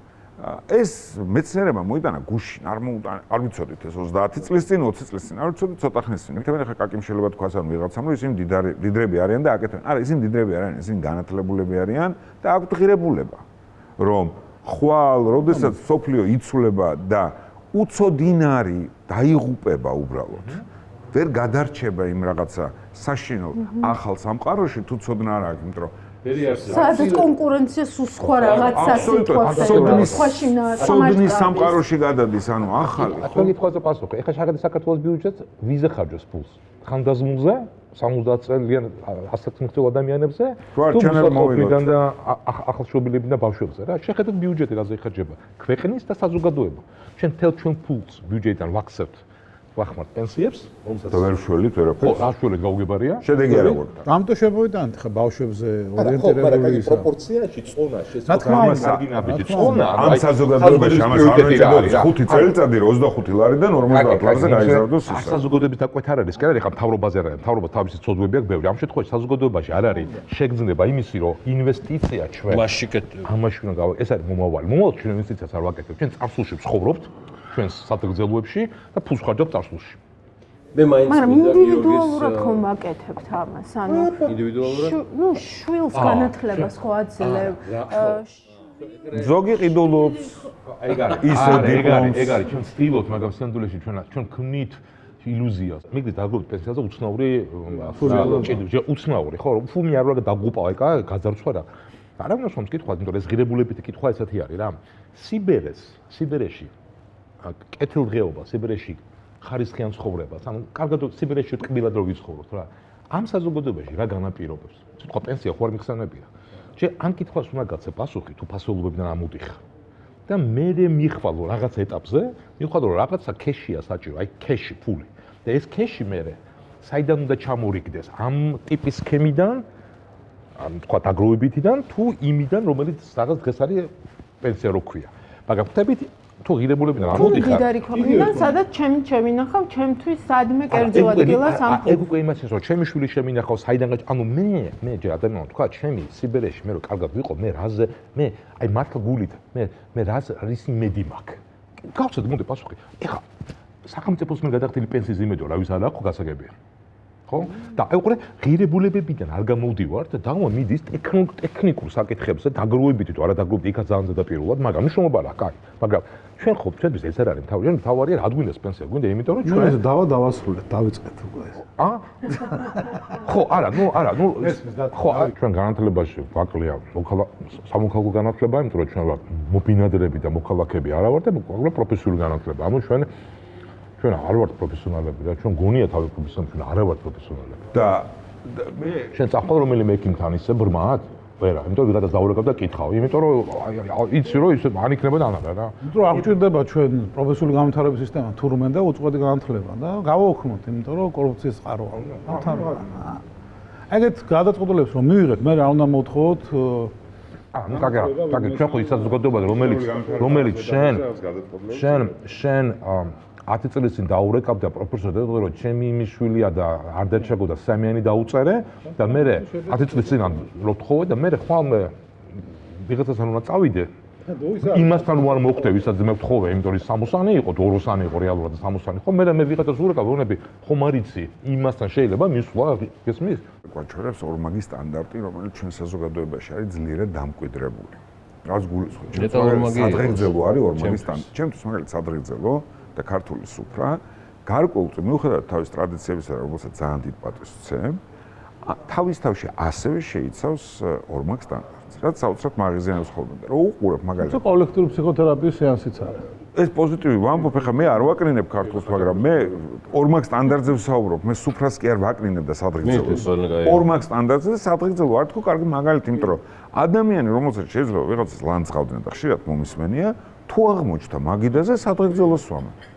ისინი ვინც ლანძღავდნენ არ ეზარებათ და დგებიან და ხანგრძლივ 95 წელს ეს პირველ დრო გააკრეს 95 წელს ლევანი ბერძენიშვილი ხო მუშაობდა სათემო განვითარებაზე და ჩვენ მქონდა პირველი პროექტი ფონდიდან ვარკეთილში იყო უნიკალური სათემო ორგანიზაცია რომელშიც რაღაც მოდელი დავნერგე და ცადეთ ისე რა სათემო ჯანდაცვის და მაშინ მახსოვს ლევანის ლევანი მამდე გავიცანი კომპიუტერში გადმუშაობდა და პირველი კომპიუტერი რო ვიყიდე ლევან ბერძენიშვილმა ამიწყო რა ეს არის 90 ხო ისტორია კი ლევანი იყო ერთ-ერთი საუკეთესო კომპიუტერების სპეციალისტი 90-იანი წლების დასაწყისში დიახ კი და მე ლევანს ხვდები ფიზიკურად გპ-ის შენობაში იყო ხო აბა რა გეგონა და კი ხო და აი ლევანის პირველი ის იყო რა რომ ლევანმა იქ მაშინ ამიხსნა რომ აი ეს ამბივალენტობა ეს ფარისეულური ისენი ქართულ იმაში ცნობიერებაში და ქცევაში ანუ აცდენ აბსოლუტურად რა და ან ისიც კი არა რომ მე ხა არ ვამბობ და ვაქებ